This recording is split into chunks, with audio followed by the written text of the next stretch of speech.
Hello students, welcome back. I am CA Pramod Patipati and you are watching CA Final Financial Reporting Classes. आज इस lecture में हम क्या करेंगे? आज इस लेक्चर में चेन होल्डिंग का क्वेश्चन करेंगे. As discussed in the last lecture, disposal of shares हमने सब कुछ खत्म कर दिया था with each and every concept. तो वो लास्ट लेक्चर तक हमने कंप्लीट किया था. If you want, you can watch the last lecture. ये वाला लेक्चर में हम करेंगे चेन होल्डिंग का क्वेश्चन. अब पहले चेन होल्डिंग क्वेश्चन करने के लिए पहले we have to understand the concept of the same, right? तो पहले कंसेप्ट समझते आ जाओ.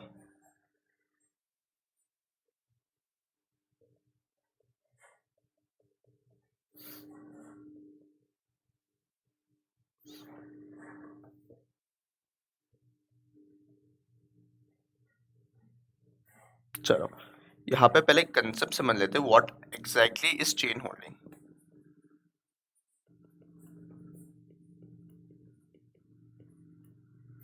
चेन होल्डिंग का अगर मैं एक छोटा सा समरी दे दूं तो फिर chain holding is nothing but indirect control on सब सब्सिडरी. अब सब सब्सिडरी यानी क्या है सर? आ जाओ एग्जांपल के साथ देखते हैं. समझो, let's take an example that PP limited है. ठीक है, पीपी लिमिटेड है और पीपी लिमिटेड के पास यहाँ पे सब्सिडरी है ए लिमिटेड. ठीक है, अब ए लिमिटेड कौन है? A limited is nothing but a subsidiary जिसमें PP limited is holding of 80%. यहाँ पे इतना तो समझ में आ गया सर. अब पीपी लिमिटेड जब उसके पास सब्सिडरी है ए लिमिटेड 80% है तो माना जाएगा ये कंट्रोल है. अब कंट्रोल है इन द सेंस यानी क्या कंट्रोल है सर? तो हमें क्या करना पड़ेगा? कंसोलिडेट करना पड़ेगा. यानी पीपी के बुक्स में ए लिमिटेड का जो अकाउंट्स है उसको कंसोलिडेट करना पड़ेगा ईयर एंड में, राइट? अब क्या हुआ? अब आगे जो है ना पीपी ए लिमिटेड का एक और है S limited which is subsidiary of A limited. ठीक है, पीपी लिमिटेड का जो ए लिमिटेड का सब्सिडरी है एस लिमिटेड एंड सब सब्सिडरी ऑफ पीपी लिमिटेड. अब यहाँ पे ए लिमिटेड जो है ना ये होल्ड करता है 70% इन एस लिमिटेड.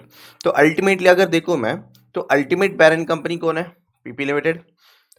जो इंटरमीडिएट पेरेंट कंपनी है वो ए लिमिटेड है और एस लिमिटेड जो है ना ये सब सब्सिडरी कंपनी है. क्या पीपी लिमिटेड का डायरेक्टली कुछ स्टेक है क्या इसमें? बिल्कुल भी नहीं सर. यहाँ पे सिर्फ ए लिमिटेड होल्ड कर रहा है 80% in, sorry, PP limited is holding 80% in A limited और ए लिमिटेड जो होल्ड कर रहा है यहाँ पे एस लिमिटेड में विच इज 70%. ठीक है, तो पीपी लिमिटेड का डायरेक्ट एज सच कंट्रोल नहीं है. मैं फिर अगर बोलूँ ऐसा नहीं है सर, बट इनडायरेक्टली तो होल्ड कर सकता है ना. अब इनडायरेक्टली इन द सेंस यानी क्या? यानी क्या यहाँ पे ए लिमिटेड के ऊपर कंट्रोल है किसका? पीपी लिमिटेड के ऊपर. तो इनडायरेक्टली यहाँ पे पीपी लिमिटेड के ऊपर कंट्रोल है ए के ऊपर, तो इनडायरेक्टली एस के ऊपर भी है ना, राइट? इनडायरेक्टली एस के ऊपर भी कंट्रोल होगा. तो इसको बोलते हैं हम chain holding. Chain in the sense एक पर्टिकुलर चेन है जिसमें जो अल्टीमेट पेरेंट कंपनी है वो अपने सब सब्सिडरी को भी कंट्रोल कर रहा है इनडायरेक्टली. अब इनडायरेक्टली कैसे कंट्रोल कर रहा है सर? यहाँ पे कैसे समझ सकते हैं कि इनडायरेक्ट है ये? इनडायरेक्टली इसलिए बोल रहा हूँ क्योंकि यहाँ पे पीपी लिमिटेड का एज सच डायरेक्ट कंट्रोल कुछ नहीं है. एस लिमिटेड में एज सच कोई भी डायरेक्ट कंट्रोल नहीं है या फिर डायरेक्टली स्टेक भी नहीं है उसमें, बट किसके थ्रू कंट्रोल कर रहा है? A limited. अब कैसे कर मतलब क्वेश्चन आएगा कि कैसा बोल सकते हैं कि कंट्रोल कर रहा है. चलो एग्जांपल लेते हैं. क्या एग्जांपल है इसका? एजीएम चल रहा है या फिर ईजीएम चल रहा है. एजीएम ईजीएम तो समझते होगे. जब एजीएम चल रहा है तो शेयर होल्डर्स का क्या होना चाहिए? जब एजीएम चल रहा है तो शेयर होल्डर्स का वोटिंग होना चाहिए, राइट? अब एस का मेजर शेयर होल्डर कौन है? A, who is a parent company, और पेरेंट कंपनी को तो वोट करना ही पड़ेगा. बट ए लिमिटेड का अल्टीमेट शेयर होल्डिंग या कंट्रोल किसके पास है? पीपी के पास. यानी क्या डिसीजंस किसके पास से फ्लो हो गए? पीपी लिमिटेड के पास से फ्लो हो गए. तो यहाँ पे बोलो तो पीपी लिमिटेड भी कंट्रोल कर रहा है ना यार इसको. तो इसको हम क्या बोलते हैं? Chain holding. अब ये चेन होल्डिंग में स्टेक कैसे कंप्यूट करें? ये चेन होल्डिंग क्वेश्चन में स्टेक कैसे कंप्यूट करें? अभी स्टेक अगर एस लिमिटेड में बोलूँ मैं, एस लिमिटेड ने पहले ए लिमिटेड में कंप्यूट कर लेते हैं.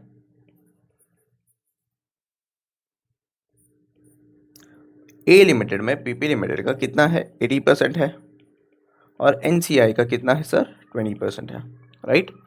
ए लिमिटेड में जो है, ए लिमिटेड कौन है, this is the subsidiary of PP, okay sir. Then उसके बाद अगर समझो एस लिमिटेड का मुझे क्या है, एस लिमिटेड का कंप्यूट करना है स्टेक। अब एस लिमिटेड का अगर जब भी कंप्यूट करेंगे चाइल्ड होल्डिंग क्वेश्चन में, तो उसकी किसके हिसाब से, अल्टीमेट होल्डिंग कंपनी के पॉइंट ऑफ व्यू से हम कंप्यूट करेंगे, किसके पॉइंट ऑफ व्यू से, अल्टीमेट होल्डिंग के पॉइंट ऑफ व्यू से हम कंप्यूट करेंगे कितना स्टेक है। क्या सर ए लिमिटेड के पॉइंट ऑफ व्यू से करेंगे क्या, अभी देखो मुझे सीएफएस बनाना है। अब सीएफएस किसके पॉइंट ऑफ व्यू से बनाएंगे, सीएफएस कभी भी देखो चेन होल्डिंग के क्वेश्चन में अल्टीमेट पेरेंट कंपनी के पॉइंट ऑफ व्यू से बनाएंगे, यानी क्या, उसके जो भी सब्सिडरी है डायरेक्ट या इनडायरेक्ट, पूरा का पूरा हम क्या करेंगे, कंसोलिडेट करेंगे। तो ultimate holding that is PP limited के पॉइंट ऑफ व्यू से करेंगे। तो पीपी लिमिटेड के पॉइंट ऑफ व्यू से स्टेक कितना होगा, एक डायरेक्ट स्टेक तो नहीं है, यहाँ पे जो भी स्टेक है दैट इज इनडायरेक्ट स्टेक, बरोबर है, इनडायरेक्ट है। अब इनडायरेक्ट कैसा है सर, 80% जो है वो ए में होल्ड कर रहा है और 70% जो है ए एस में होल्ड कर रहा है। तो सिंपली क्या करूंगा मैं, 70% ए एस में होल्ड कर रहा है, उसका 80% पीपी लिमिटेड को है। तो देख लो कितना आता है, 70 इंटू 80%, यहाँ पे 56% है, और बचा हुआ जो भी आएगा, बचा हुआ 44% विल बी माई एनसीआर। इतना बात समझा है क्या, देखो कुछ नहीं है, अब तक मैंने सिर्फ एक बेसिक कंसेप्ट बताया, what is chain holding. Chain holding is nothing but एक चेन होता है, पेरेंट फिर उसके बाद सब्सिडरी, उसका सब सब्सिडरी, इसको बोलते हैं हम चेन होल्डिंग। अब जब चेन होल्डिंग है तो फिर इसमें क्या करते हैं हम, जो अल्टीमेट पेरेंट कंपनी है, ultimate parent company will prepare CFS. अब जब ये प्रिपेयर करेगा सीएफएस, इसका जो भी है सब्सिडरीज, सब्सिडरीज है उसको कंसोलिडेट करना पड़ेगा, सब्सिडरीज सब subsidiaries, weather it is a direct control और इनडायरेक्ट कंट्रोल, ठीक है। अब यहाँ पे पीपी लिमिटेड के केस में, जो पीपी लिमिटेड है इसका तो डायरेक्ट कंट्रोल एस के ऊपर है नहीं, राइट, इसके ऊपर मतलब एस के लिमिटेड के ऊपर डायरेक्ट कंट्रोल है ही नहीं। बट यहाँ पे अगर देखो मैं, ए के थ्रू एस को डायरेक्ट कर रहा है, यानी ए के थ्रू एस को कंट्रोल कर रहा है पीपी लिमिटेड, तो इसमें क्या है, इनडायरेक्ट कंट्रोल है। तो इनडायरेक्ट कंट्रोल कैसे प्रूव किया हमने, नॉर्मली एजीएम के थ्रू, वोटिंग पावर के थ्रू हमने डिटरमाइन कर लिया कि हाँ, इसके ऊपर एस के ऊपर क्या है, पीपी लिमिटेड का कंट्रोल है, राइट। तो जब कंट्रोल है तो स्टेक कैसे कंप्यूट करना है सर, स्टेक ऐसे कंप्यूट करना है, स्टेक कैसे कंप्यूट करेंगे, एस लिमिटेड में अगर देखोगे तो 70% कौन होल्ड कर रहा है, ए लिमिटेड होल्ड कर रहा है, किसमें, एस में, okay sir. And PP limited किसके ऊपर, ए में होल्ड कर रहा है 80%। तो अल्टीमेटली मल्टीप्लीकेशन करके हमने क्या कर लिया, हमने कंप्यूट कर लिया स्टेक 56%। तो 56% is a majority of stake. तो यहाँ पे बोल सकता हूँ क्या कंट्रोल है, यहाँ पे control exist through indirect holding that is through a, right. इतना पार्ट समझ गया क्या, इतना सिंपल है। अब देखते हैं आगे, आगे क्या है सर, और क्या हो सकता है, समझो चलो यहाँ तो क्या दिखा हमने, यहाँ पे ये दिखा है कि पीपी लिमिटेड का जो है ना इनडायरेक्ट कंट्रोल था, सिंपल इनडायरेक्ट कंट्रोल था, तो फिर ए लिमिटेड के थ्रू वो होल्ड कर रहा था। अगर समझो ऐसा होता है, पीपी लिमिटेड है, ए लिमिटेड है,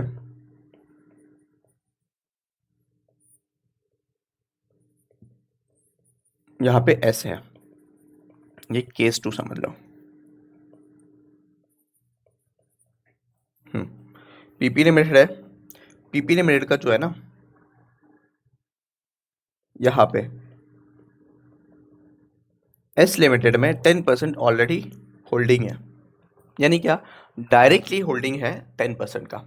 देन उसके बाद 80% किस पे है, ए लिमिटेड में है, and A limited same 70% hold कर रहा है किसमें, एस लिमिटेड में, राइट।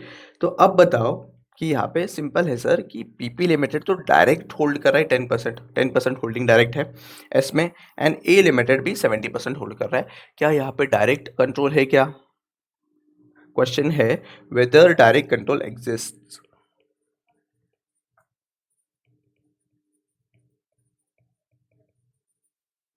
नो, क्यों, यहाँ पे आंसर आया नो। क्यों? क्योंकि डायरेक्ट कंट्रोल होने यहाँ पे मेजोरिटी ऑफ स्टेक होना चाहिए एंड बाकी के कंडीशंस भी फुलफिल करना चाहिए, ठीक है। तो पहले कंडीशन क्या मेजोरिटी ऑफ स्टेक नहीं है, तो फिर उस केस में डायरेक्ट कंट्रोल भी नहीं है, ओके। बट यहाँ पे इनडायरेक्ट कंट्रोल है क्या? What do you think?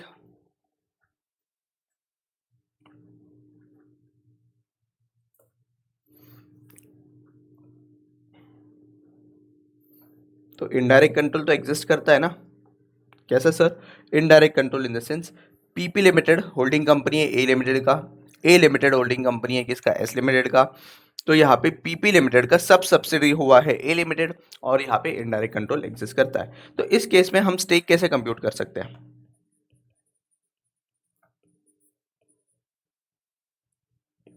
Stake in S limited by PP limited. अब पीपी लिमिटेड का स्टेक कैसे कंप्यूट करेंगे? ये देखो डायरेक्टली जो है ना 100% नहीं 10% तो होल्ड कर रही है। फर्स्ट थिंग डायरेक्ट होल्डिंग तो है 10% का। फिर उसके बाद इनडायरेक्ट वाला कितना है वो देख लेंगे। इनडायरेक्ट वाला अगर देखोगे 70, कितना 70 में, यानी ए लिमिटेड होल्ड कर रहा है एस में 70%। इसका 80% पीपी लिमिटेड होल्ड कर रहा है, तो इंटू 80% कर लो, तो वही कितना आएगा?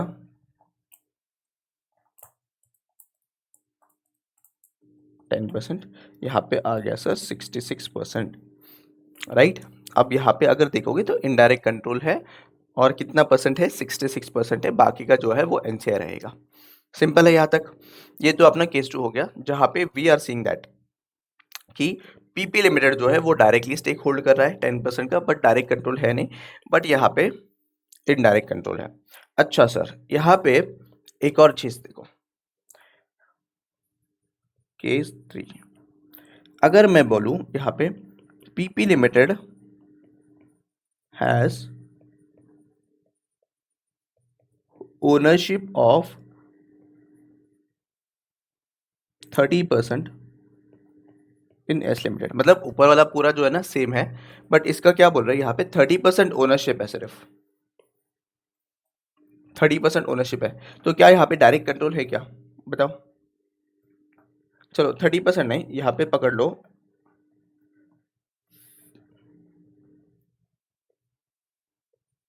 50%। 50% ओनरशिप है एस लिमिटेड में, तो इस केस में कंट्रोल है क्या? बोलो।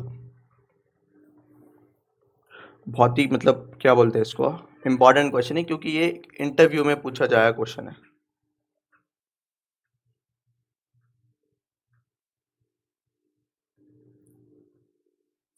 यानी क्या बोल रहे हो, देखो यहाँ पे पीपी लिमिटेड है,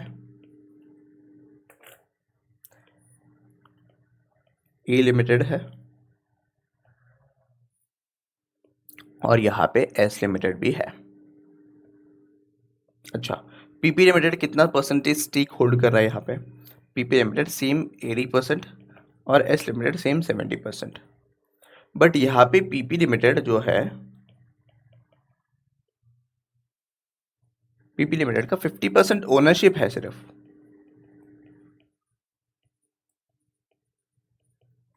50% ओनरशिप है।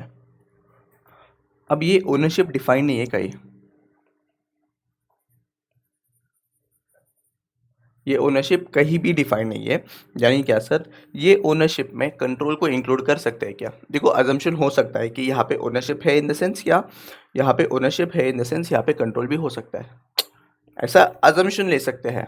बट सिर्फ ओनरशिप कभी भी क्वेश्चन में पूछे है, अगर एमसीक्यू में भी पूछा है, तो उस केस में ownership is not equal to control. देखो हमने किस रिलेटेड पढ़ा था, जो भी कंडीशंस वगैरह पढ़े थे ना, वो पढ़े थे रिलेटेड टू कंट्रोल, ओनरशिप के रिलेटेड नहीं पढ़ा था, राइट। मेरा ओनरशिप हो सकता है बट कंट्रोल किसी और के पास है, तो उस केस में कौन कंसोलिडेट करेगा? जिसके पास कंट्रोल है। तो यहाँ पे ओनरशिप एग्जिस्ट करता नहीं करता, that is a different thing, control exist करता है या नहीं वो चेक करना है। तो ध्यान रखना, कभी भी एमसीक्यू में आ सकता है कि अगर इन केस बोला है कि ओनरशिप है, तो देखना कि कंट्रोल है या नहीं। अगर कंट्रोल है तो फिर उस केस में आगे बढ़ना, कंट्रोल नहीं है तो फिर कंसोलिडेशन नहीं होगा, सिंपल। तो यहाँ पे क्या है सर, यहाँ पे may be indirect control hold करता है, बट डायरेक्ट होल्डिंग कुछ नहीं है। क्यों? क्योंकि यहाँ पे ओनरशिप बोल रहे हैं, यहाँ पे डायरेक्टली कंट्रोल है करके नहीं बोल रहे हैं। चलो एक और केस देखते हैं, which will be a last case in the sense ये वाला जो चेन होल्डिंग का फॉर डिटर्मिनेशन ऑफ स्टेक, उसके बाद डेट ऑफ इफेक्टिव कंट्रोल वाला देखते हैं। समझो यहाँ पे पीपी लिमिटेड है, यहाँ पे ये ए लिमिटेड है, दिल विल क्यों आ रहा है, चलो ए लिमिटेड और आएगा, देखो यार फिर से यार, एस लिमिटेड, ठीक है। अब यहाँ पे 80% है, ये 70% है, सेम टू सेम है, नहीं नहीं अब चेंज करते हैं इसको, इसमें ये 60% है और ये 70% है। अब जो है ना होल्डिंग मतलब चेंज कर दिया मैंने। अब मुझे एक बार इसका स्टेक कंप्यूट करके बता देना जल्दी, 2 मिनट दे रहा हूँ, 2 मिनट भी बहुत ज़्यादा है, 1 मिनट ले लेना और मुझे बताना कि यहाँ पे स्टेक का कितना होना चाहिए।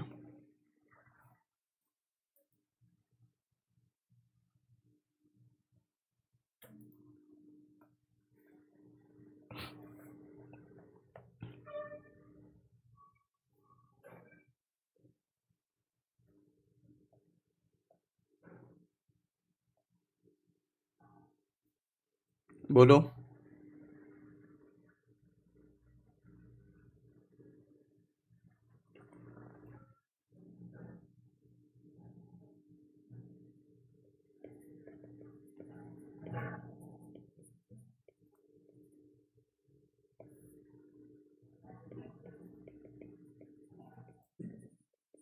हम्म,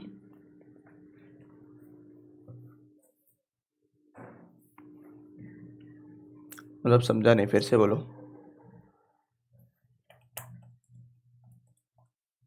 42 बोला है क्या? Yes 42।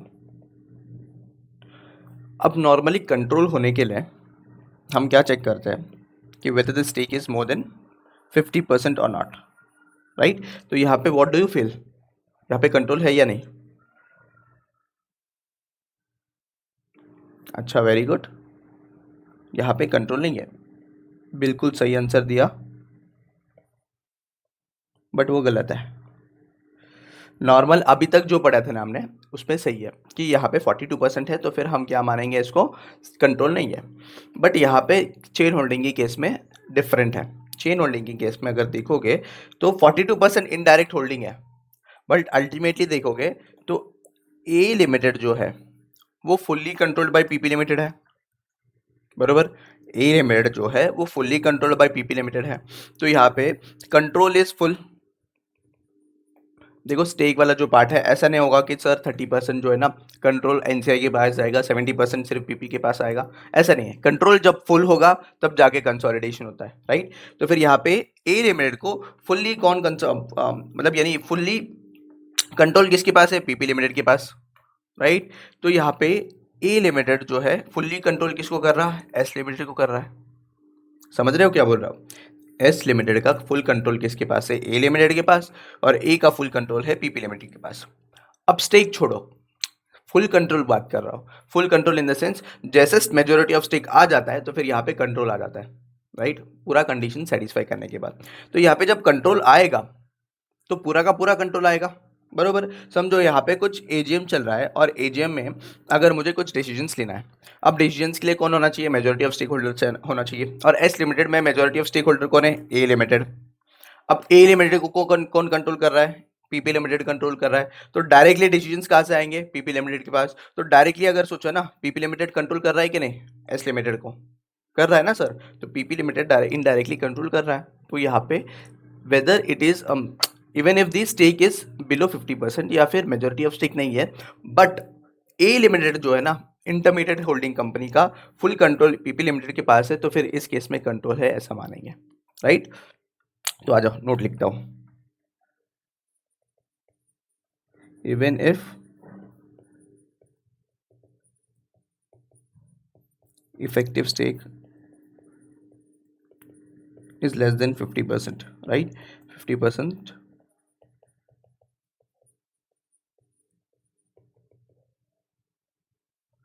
still there is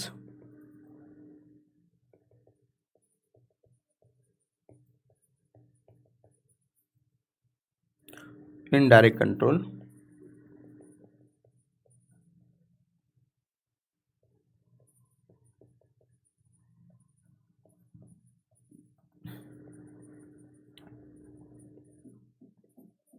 A Limited controls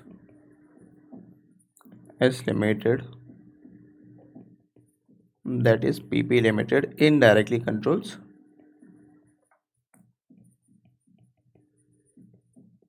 S Limited। समझा? ये चीज़ सिंपल है, बहुत सिंपल है। यहाँ पे चेन होल्डिंग के केस में मेजॉरिटी ऑफ स्टेक यहाँ पे देखते नहीं है, डायरेक्टली कंट्रोल देखते कि वेदर कंट्रोल एग्जिस्ट और नॉट। चलो अगर यहाँ पे एक और केस बताऊँ मैं, यहाँ पे 70 नहीं है, यहाँ पे 70 नहीं है सर, यहाँ पे 40% है, राइट, और यहाँ पे 60% है। तो उस केस में क्या करेंगे, आइडियली क्या करेंगे, यहाँ पे 40% है सर, ये तो ये अल्टीमेट होल्डिंग कंपनी है ही नहीं ना, बरोबर है ना। देखो यहाँ पे पीपी लिमिटेड है, पीपी लिमिटेड 70% नहीं 40% होल्ड कर रहा है सिर्फ। जब 40% होल्ड करेगा तो यहाँ पे मेजोरिटी ऑफ स्टॉक है ही नहीं, तो फिर अल्टीमेट होल्डिंग कंपनी है ही नहीं, तो चेन होल्डिंग का कंसेप्ट आएगा ही नहीं। चेन होल्डिंग का कंसेप्ट कब आएगा, जब मेजोरिटी ऑफ स्टेक है और मेजोरिटी ऑफ स्टेक होल्ड कर रहा है दूसरे होल्डिंग कंपनी में, मतलब दूसरे कंपनी में, और दूसरा कंपनी किसी और में होल्ड कर रहा है, तो यहाँ पे एक चेन बन रहा है with majority of stake holding. और उसके बाद अगर इनडायरेक्ट कंट्रोल जब भी हम इवेल्युएट करेंगे तो कंट्रोल जो है स्टेक के बेसिस में डायरेक्टली कंट्रोल हम इवेल्युएट करेंगे, ठीक है। ये स्टेक जो कंप्यूटेशन कर रहे हैं ये हमारे कंसोलिडेटेड फाइनेंशियल स्टेटमेंट्स के लिए हम यूज करेंगे। Is that clear? अब 4 केस क्या था, वो 4 केस एक बार अच्छे से रिवाइज करते हैं। What exactly is chain holding? Chain holding in the sense, general sense में अगर बताऊं तो एक चेन ऑफ कंपनीज है जहां पे एक कंपनी दूसरे कंपनी में स्टेक होल्ड कर रहा है, राइट। तो एक होल्डिंग कंपनी होगा, एक सब्सिडी होगा और उसका सब सब्सिडी होगा।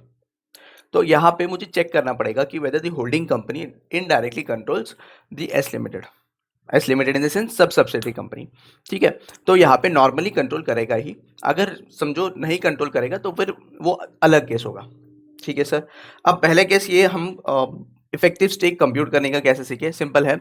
समझो होल्डिंग कंपनी है, फिर उसके बाद सब्सिडी है और उसका सब सब्सिडी है, राइट। तो इफेक्टिव स्टेक कैसे कंप्यूट करेंगे हम, होल्डिंग कंपनी सब्सिडी कंपनी में कितना स्टेक लिया है वो ले लो, और सब्सिडी कंपनी अपने सब्सिडी कंपनी में कितना स्टेक लिया है वो ले लो, और इन दोनों को मल्टीप्लाई करो तो स्टेक मिल जाएगा, सिंपल।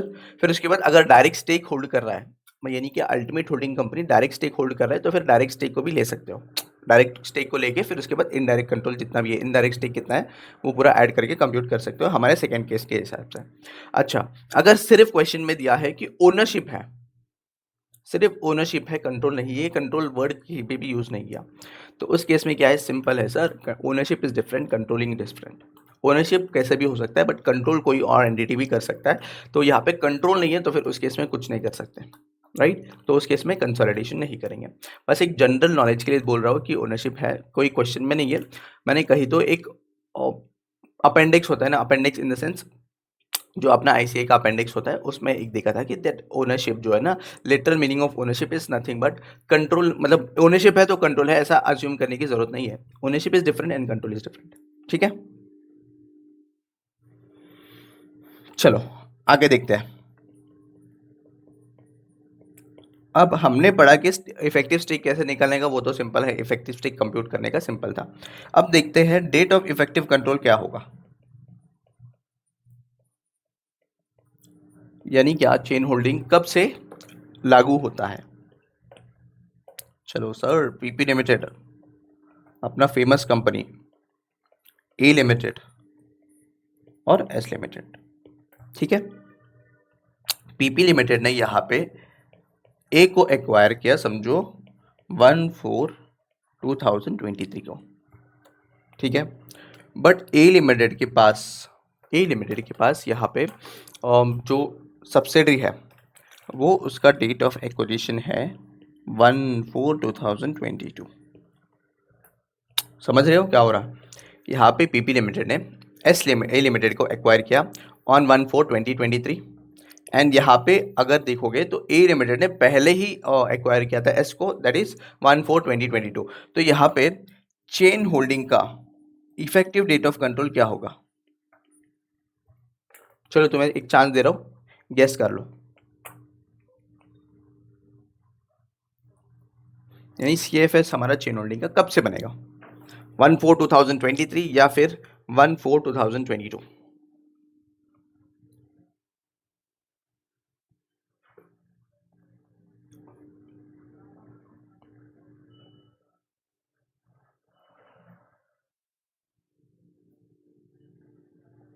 बोलो बोलो, बहुत सिंपल सा क्वेश्चन है।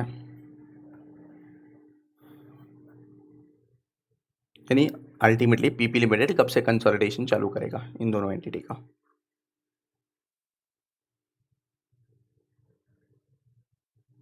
(23). Very good. तो यहाँ पे कब से चालू करेगा? 23 से। क्यों सर? क्योंकि एक्वायरी 1/4/2023 को क्या है ना, देखो एक्विजिशन डेट ही मेरा 1/4/2023 को है। इसके पहले 1/4/2023 के पहले ये जो होल्डिंग कंपनी है या नहीं मुझे पता नहीं था। अब एक्वायर करने के बाद मुझे पता चला कि यहाँ पे ए लिमिटेड का भी कुछ और सब्सिडी है, तो मुझे कंसोलिडेशन करना पड़ेगा। और उसके बाद भी हम इवैल्यूएट करेंगे इनडायरेक्ट कंट्रोल है या नहीं करके। ठीक है, चलो एक और एग्जांपल लेते हैं इसका। सेम पीपी लिमिटेड है, ए लिमिटेड है और एस लिमिटेड है और एस लिमिटेड है। तो यहाँ पे जब पीपी लिमिटेड है,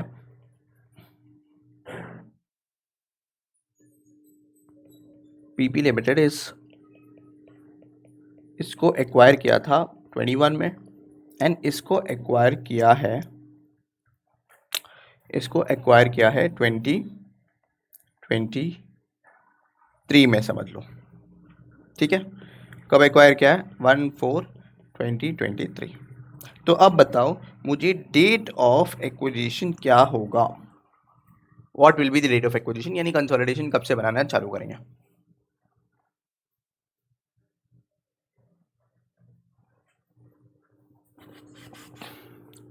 ये भी बहुत सिंपल है।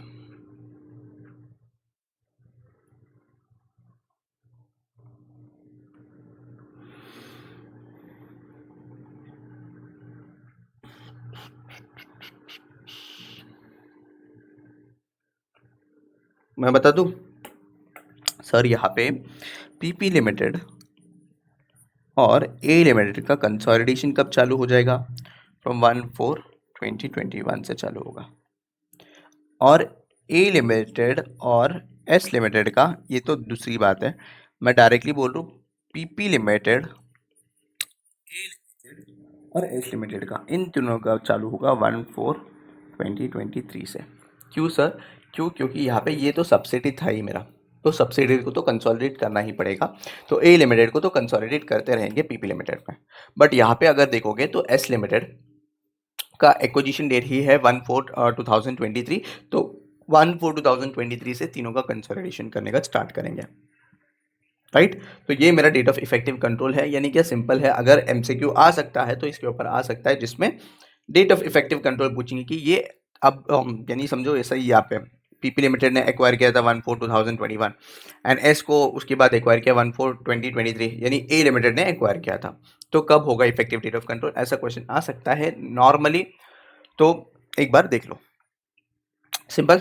यहाँ तक क्लियर है? यहाँ तक कोई भी डाउट है तो पूछ लो चेन होल्डिंग का।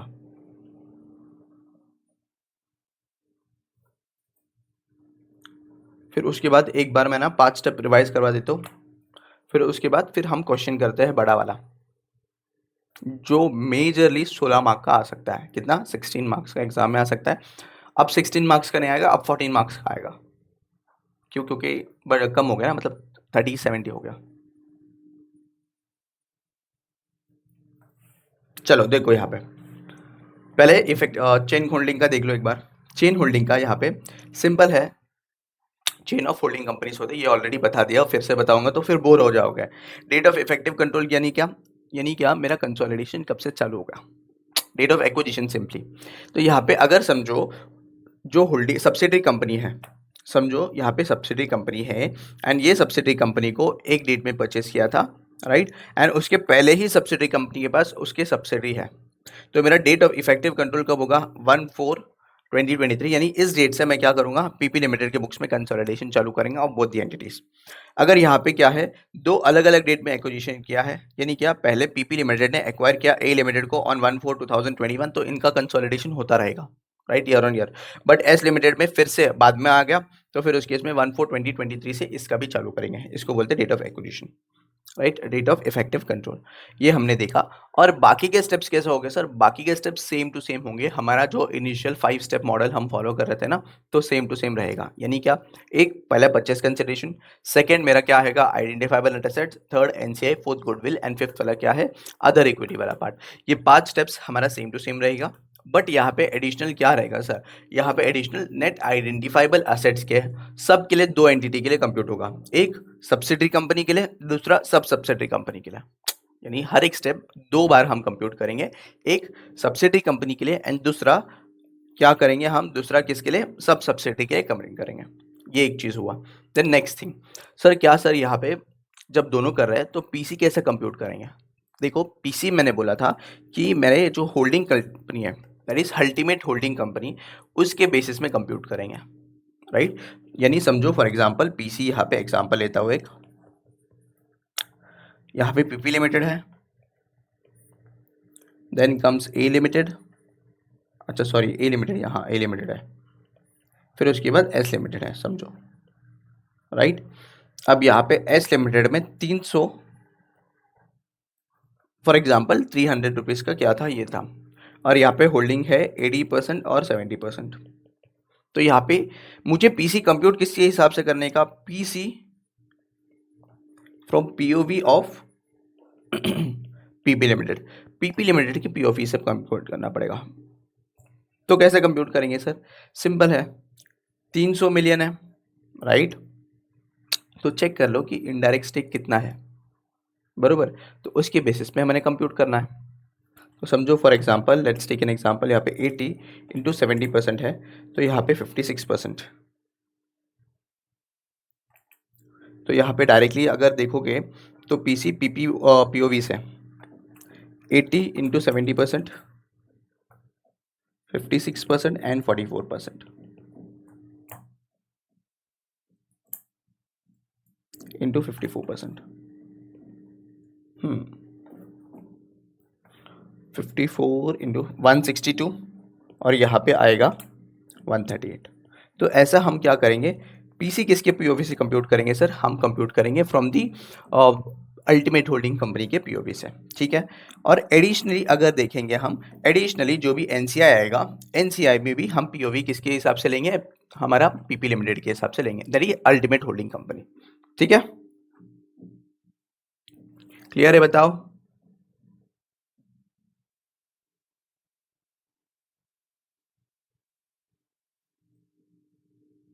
चलो आगे बढ़े, हम देखते हैं अब क्वेश्चन के तरफ। चेन होल्डिंग का क्वेश्चन है ये, एक बार देख लो, ये आ सकता है 14 मार्क्स का क्वेश्चन। कितना? 14 मार्क्स का अब आ सकता है क्वेश्चन, एक बार रीड कर लो ये क्वेश्चन को।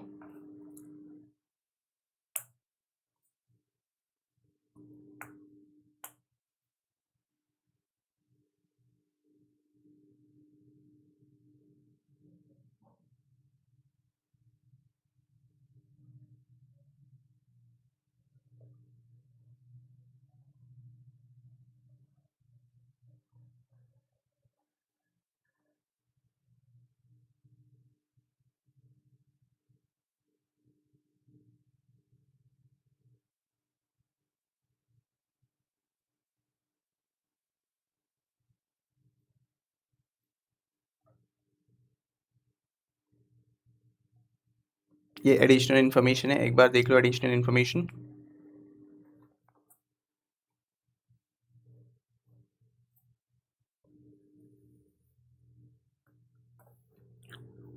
Once you are done, let me know.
Done.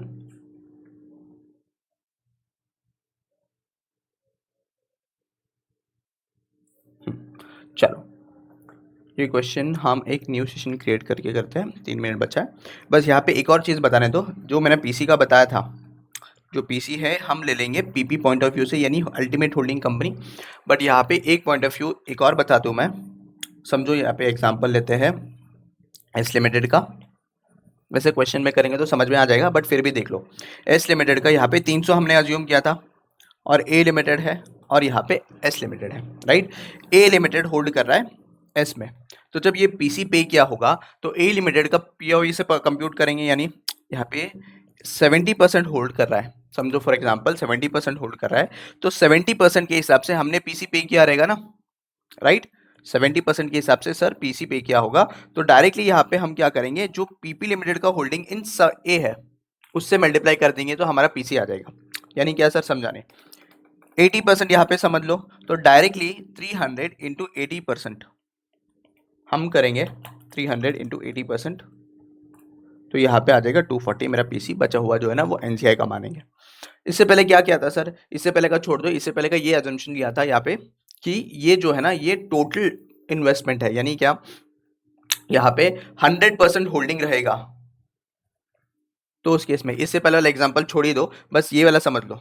ये मतलब क्या था, पीपी लिमिटेड है, ए लिमिटेड है और एस लिमिटेड है।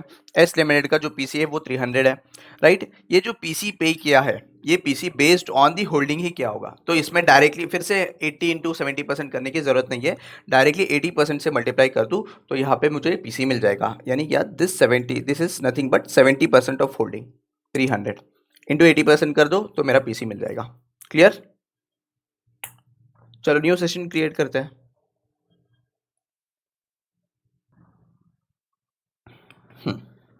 चेन होल्डिंग का क्वेश्चन है, which might come for 14 marks. अगर आए तो पूरा का पूरा क्वेश्चन आ सकता है। तो ये कब आया था सर, एक एग्जाम में आया था बीच में इन द सेंस अभी बीच में नहीं, पहले जो न्यू कोर्स लॉन्च होने के पहले एक बार आया था। Same to same question type था, यानी सिमिलर पैटर्न में था, बस नंबर्स थोड़ा बहुत उधर इधर थे, राइट। तो चलो ये क्वेश्चन हमारा मॉड्यूलर क्वेश्चन है, सेम क्वेश्चन हम सॉल्व करते हैं। स्टार्ट करते हैं। Prepare the CFS that is consolidated balance sheet as a 31 March X2 of group companies comprising of P S limited और SS लिमिटेड। तो यहाँ पे एक पेरेंट कंपनी है, सब्सिडी है एंड सब सब्सिडी कंपनी है। The balance sheet on that date are given below in lakhs, ठीक है। तो यहाँ पे मुझे तीनों का बैलेंस शीट दिया है, पी लिमिटेड, एस लिमिटेड और SS लिमिटेड का, और यहाँ पे पूरा का पूरा इन्फॉर्मेशन दिया है। अगर यहाँ पे देखोगे तो 32 lakh shares in S limited for 340 and 24 lakhs in SS 280। अब यहाँ पे ये जो 280 है, ये जो 280 है, this is from the point of view of S limited, बरोबर। यहाँ पे जो 280 है ये किसके पॉइंट ऑफ व्यू से, ये एस लिमिटेड के पॉइंट ऑफ व्यू से। क्यों, क्योंकि यहाँ पे एस लिमिटेड होल्ड कर रहा है एसएस में, right. S is the holding company of SS limited and P जो है वो इनडायरेक्टली होल्ड कर रहा है इन एसएस लिमिटेड। तो यहाँ पे 280 is from view point of S limited, तो यहाँ पे मुझे क्या करना पड़ेगा, यहाँ पे कितना परसेंट है, एक बार वो देख ले क्या कितना परसेंट है। P limited holds 80% shares in S limited, तो S में कितना है 80% है, and S holds 75% shares in SS limited. तो यहाँ पे कैसा हो रहा है, चेन बन रहा है ना। देखो P लिमिटेड है, P लिमिटेड होल्ड करता है S लिमिटेड में कितना 80%, और S लिमिटेड SS में होल्ड कर रहा है यहाँ पे 75%, राइट। तो S लिमिटेड होल्ड कर रहा है 75%, तो यहाँ पे जो PC दिखाया है, दिस PC रिप्रेजेंट 75%। समझ रहे हो क्या बोल रहा हूँ। तो ये जो 280 है, ये 280 रिप्रेजेंट करता है, that is it is 75% of holding person का जो भी है यहाँ पे दिया है 280।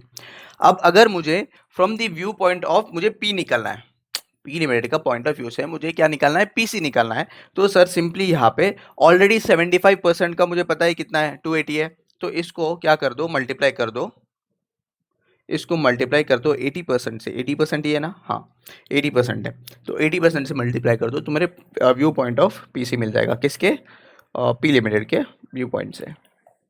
तो मेरे हिसाब से ये आ रहा है 224 का, राइट। सर अब एडिशनली एक और क्वेश्चन आ सकता है, ओके सर यहाँ पे बुक्स में मेरा 280 दिख रहा है, ओके 280 तो बुक्स में दिख रहा है, बट हम बोल रहे हैं कि पी पॉइंट ऑफ व्यू से जो पीसी है वो 224 है, तो बचा एडिशनल कितना है 56। ये 56 को क्या करेंगे सर, ये जो एडिशनल 56 है उसको क्या करेंगे, अगर ये एडिशनल 56 को तो मैंने छोड़ नहीं सकता हूँ, राइट।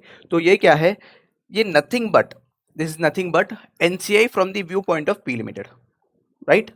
एनसीआई किसके पॉइंट ऑफ व्यू से, पी लिमिटेड। तो ये इसको हम क्या कर देंगे, इसको लेस कर देंगे,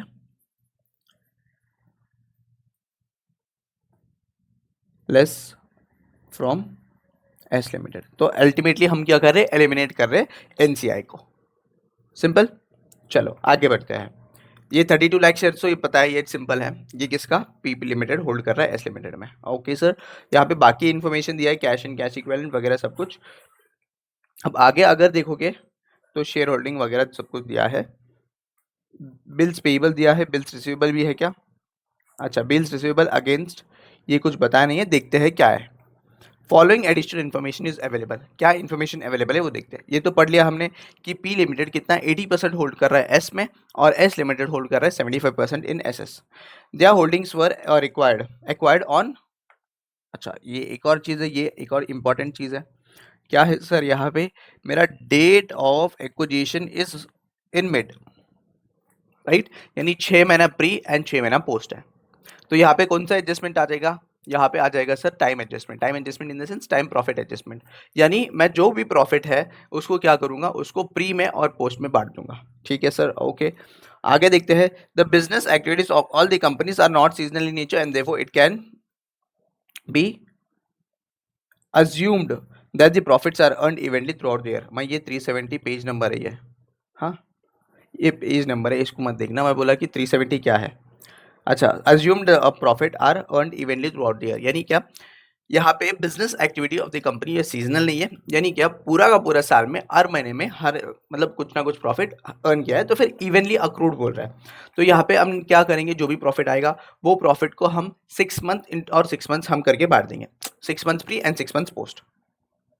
चलो, on 1st April X1 the following balances stood in the books of S and S S limited, right. तो यहाँ पे रिजर्व्स एंड रिटेन अर्निंग्स का बताया है, तो फिर ऊपर देखोगे ये बैलेंस शीट डेट का रिजर्व्स एंड रिटेन अर्निंग्स है, ये on the date of acquisition है, 1st April नहीं, on the date of acquisition, opening वाला है, राइट, ये ओपनिंग वाला है। तो फिर ओपनिंग वाला इन द सेंस यानी क्या, ये प्री में ही जाएगा एंड पोस्ट वाला देखना पड़ेगा अपने को, क्यों, क्योंकि पोस्ट में हमारा टाइम एंड प्रॉफिट एडजस्टमेंट है। अच्छा सर, चलो आगे देखते हैं। S limited included in the inventory figure of S Limited is inventory which is purchased from SS at a cost plus 25%। यानी क्या हो रहा है यहाँ पे, S Limited जो है इसके इन्वेंट्री में SS Limited ने कुछ गुड्स सोल्ड किया था, तो S Limited के इसमें था कितना है, 10 लाख है। ये अपस्ट्रीम है या डाउनस्ट्रीम है, बोलो, ये क्या है सर, ये अपस्ट्रीम है, right. Ultimately S is a holding company of S S, तो ये अपस्ट्रीम है। जब अपस्ट्रीम है सर, तो यहाँ पे प्रॉफिट किसके बुक्स में है, प्रॉफिट किसके बुक्स में बैठा है, एस एस लिमिटेड ने एस को सेल किया, तो एस एस लिमिटेड ने प्रॉफिट चार्ज किया होगा, तो प्रॉफिट किसके बुक्स में, एस के बुक्स में है। तो यहाँ पे एडजस्टमेंट कहाँ पे होगा सर, एडजस्टमेंट होगा मेरा स्टेप नंबर 2 में, right. Step number 2 identifiable net asset, जहाँ पे हम सब्सिडी के बुक्स एडजस्ट करते हैं वहाँ पे मेरा यहाँ पे एडजस्टमेंट हो जाएगा। अब यहाँ पे क्या बोल रहे हैं, cost plus 25%, at a cost plus 25%, तो यानी यहाँ पे क्या हुआ होगा, cost plus profit is equal to sales. तो यहाँ पे कॉस्ट 100 है, प्रॉफिट 25% है, तो यहाँ पे 125% मेरा प्रॉफिट है, 125% मेरा टोटल सेलिंग प्राइस है। तो 10 लाख अभी भी बचा है मेरे पास, राइट। तो इससे मुझे पता चलेगा क्या कि मेरा कॉस्ट कितना है एंड मेरा प्रॉफिट कितना है, बोलो, इससे तो पता चल सकता है 100 डिवाइडेड बाय 125%, राइट। तो इससे मेरा क्या कॉस्ट पता चल जाएगा, 8 है एंड मेरा प्रॉफिट है 2। समझ रहे हो ना क्या कर रहा हूँ, ये सॉल्व करेंगे बस, यहाँ पे एक छोटा सा तुम्हें ये दे दिया। चलो, the parent company has adopted an accounting policy to measure non controlling interest at the fair value quoted at market price. यहाँ पे कोटेड एट मार्केट प्राइस बोल रहे हैं, applying Ind AS 103, assume market prices of S and S are same as respective of face value. यानी यहाँ पे क्या, NCI is measured at fair value method, और यहाँ पे फेयर वैल्यू दिया नहीं है, बट फेयर वैल्यू बोल रहे हैं कि यहाँ पे जो फेस वैल्यू है यानी क्या 10 रुपीज पर शेयर, वही मेरा क्या रहेगा, मेरा फेयर वैल्यू रहेगा। This is about the question, complete question. कुछ भी डाउट है तो पूछ लो एक बार। तो अभी क्या करना है मुझे, पी एस और एस एस ये तीनों को कंसोलिडेशन करना है। तो कंसोलिडेशन कैसे करेंगे, मैंने बताया था कि each and every step 2 bar computation होगा, यानी 2 बार हम कंप्यूट करेंगे एस के लिए और एस एस के लिए। पी लिमिटेड के लिए कुछ नहीं होगा क्योंकि वो होल्डिंग कंपनी है एंड उसके बुक्स में हम कंसोलिडेट करने वाले हैं। बट यहाँ पे क्या करेंगे, हम एस और एस के लिए अलग अलग स्टेप्स बनाएंगे। चलो लेट्स गो। सोल्यूशन, कोई डाउट है अभी तक क्वेश्चन में? मान रहा हूं नहीं है कुछ, बरोबर। चलो एक बेसिक समरी लिख लेते क्या।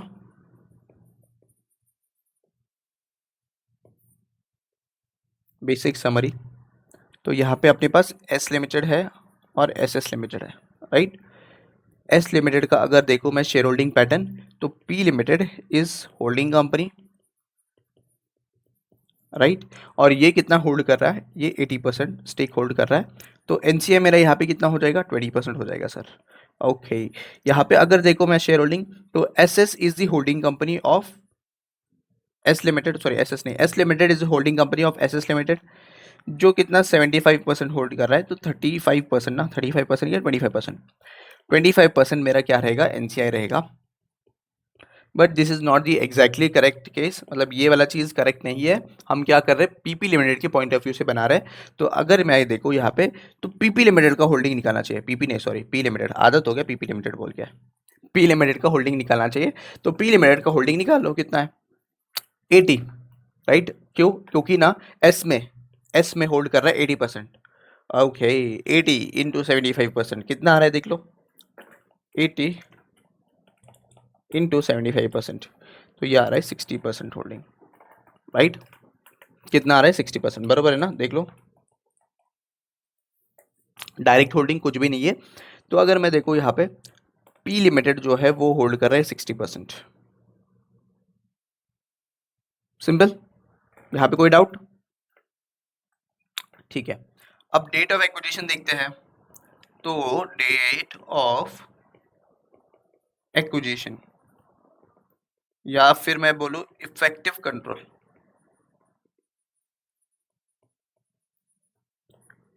तो यहाँ पे सबका क्या रहेगा, 30 सितंबर 2020, क्या था वो X1,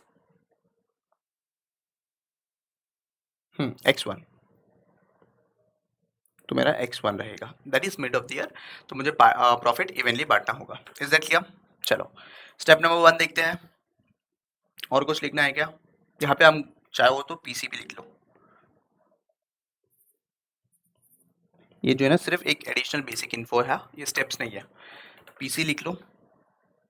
अच्छा, पीसी डायरेक्टली स्टेप्स में ही आ जाएगा, तो पीसी जरूरत नहीं है। तो डायरेक्ट स्टेप नंबर 1 मेरा क्या है, परचेज कंसिडरेशन, परचेज कंसिडरेशन, ठीक है। तो परचेज कंसिडरेशन कितना है सर, यहाँ पे एस लिमिटेड एक है और मैं बोलूँ एस एस लिमिटेड एक है, राइट। चलो देखो ऊपर कितना है, यहाँ पे कोई भी इन्फॉर्मेशन दिया है क्या? नहीं सर, मुझे कोई भी इन्फॉर्मेशन नहीं दिया है कि पीसी रिलेटेड कितना है। तो डायरेक्टली इन्वेस्टमेंट को मैं क्या कंसिडर कर सकता हूँ, पीसी कंसिडर कर सकता हूँ, राइट। तो यहाँ पे डायरेक्टली इन्वेस्टमेंट को मैं पीसी कंसिडर कर लूँगा। तो यहाँ पे इक्विटी शेयर्स हैं in the form of PC, तो यहाँ पे है 340, और यहाँ पे कितना आएगा 280 आके क्या है, होल्ड अपना जो इन्वेस्ट, क्लियर है बताओ?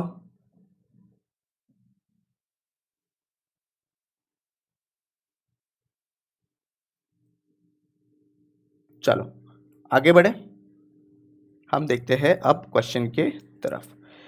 चेन होल्डिंग का क्वेश्चन है ये, एक बार देख लो, ये आ सकता है 14 मार्क्स का क्वेश्चन। कितना 14 मार्क्स का अब आ सकता है क्वेश्चन, एक बार रीड कर लो ये क्वेश्चन को।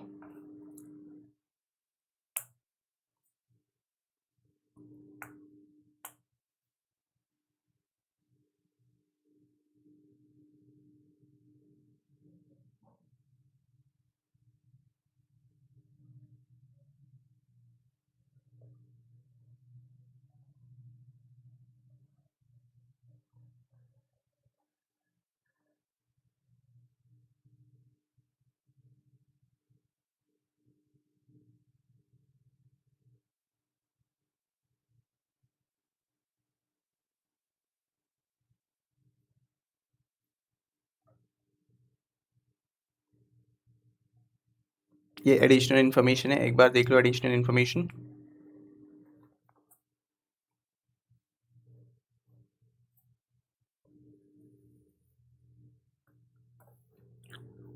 Once you are done, let me know.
Done?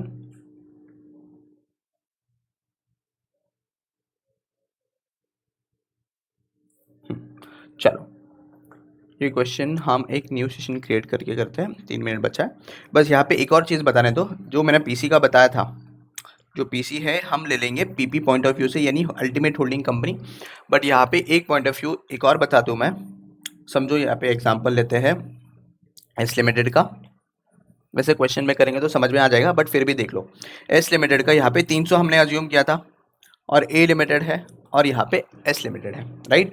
A limited hold कर रहा है एस में, तो जब ये पीसी पे किया होगा तो ए लिमिटेड का पीओई से कंप्यूट करेंगे, यानी यहाँ पे 70% होल्ड कर रहा है, समझो फॉर एग्जांपल 70% होल्ड कर रहा है, तो 70% के हिसाब से हमने पीसी पे किया रहेगा ना, राइट। 70% के हिसाब से सर पीसी पे किया होगा, तो डायरेक्टली यहाँ पे हम क्या करेंगे, जो पीपी लिमिटेड का होल्डिंग इन ए है उससे मल्टीप्लाई कर देंगे तो हमारा पीसी आ जाएगा। यानी क्या सर समझाने, 80% यहाँ पे समझ लो, तो डायरेक्टली 300 इंटू 80% हम करेंगे, 300 इंटू 80%, तो यहाँ पे आ जाएगा 240। मेरा पीसी बचा हुआ जो है ना वो एनसीआई का मानेंगे। इससे पहले क्या किया था सर, इससे पहले का छोड़ दो, इससे पहले का ये अजम्पशन लिया था यहाँ पे कि ये जो है ना ये टोटल इन्वेस्टमेंट है, यानी क्या यहाँ पे 100% होल्डिंग रहेगा। तो उस केस में इससे पहले वाला एग्जांपल छोड़ ही दो, बस ये वाला समझ लो। ये मतलब क्या था, पीपी लिमिटेड है, ए लिमिटेड है और एस लिमिटेड है। एस लिमिटेड का जो पीसी है वो 300 है, राइट। ये जो पीसी पे किया है, ये PC based on the holding ही क्या होगा, तो इसमें डायरेक्टली फिर से 80 इंटू 70% करने की जरूरत नहीं है, डायरेक्टली 80% से मल्टीप्लाई कर दूँ तो यहाँ पे मुझे पीसी मिल जाएगा। यानी क्या, this is nothing but 70% of holding, 300 into 80% कर दो तो मेरा पीसी मिल जाएगा। क्लियर? चलो न्यू सेशन क्रिएट करते हैं।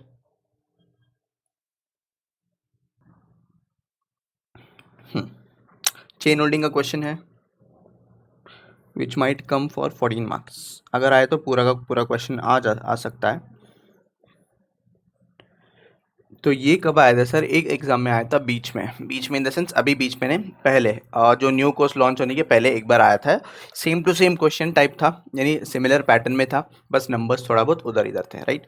तो चलो ये क्वेश्चन हमारा मॉड्यूलर क्वेश्चन है, सेम क्वेश्चन हम सॉल्व करते हैं।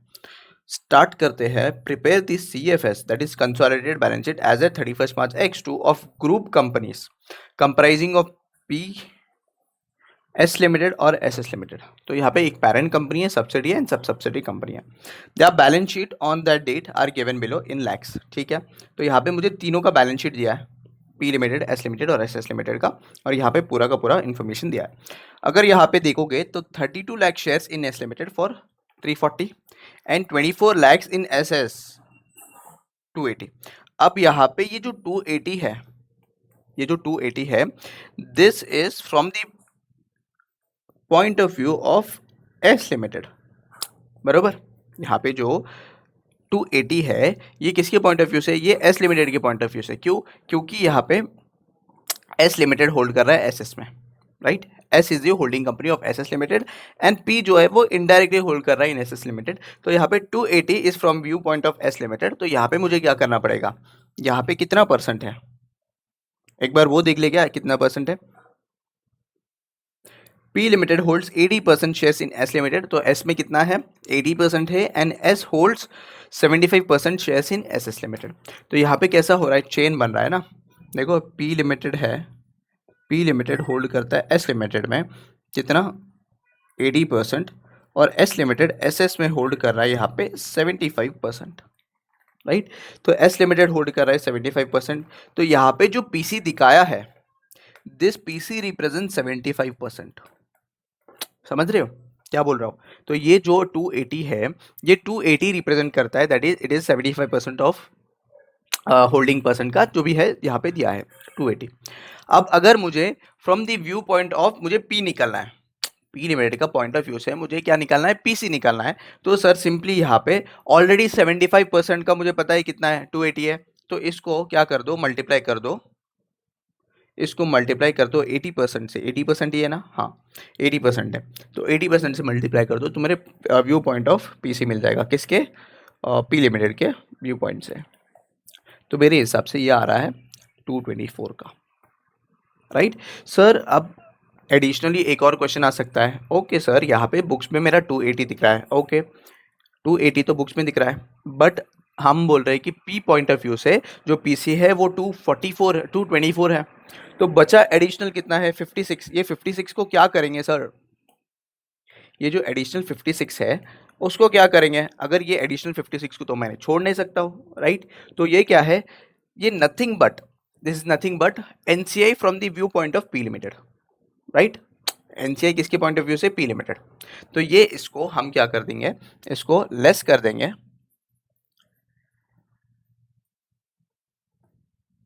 Less from S limited. तो अल्टीमेटली हम क्या कर रहे हैं, एलिमिनेट कर रहे हैं एनसीआई को, simple.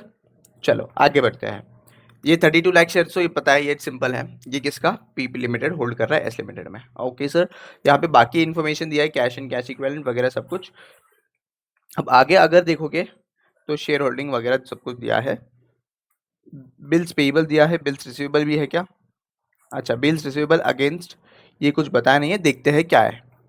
Following additional information is available, क्या इन्फॉर्मेशन अवेलेबल है वो देखते हैं। ये तो पढ़ लिया हमने कि पी लिमिटेड कितना 80% होल्ड कर रहा है एस में, और एस लिमिटेड होल्ड कर रहा है 75% इन एस एस।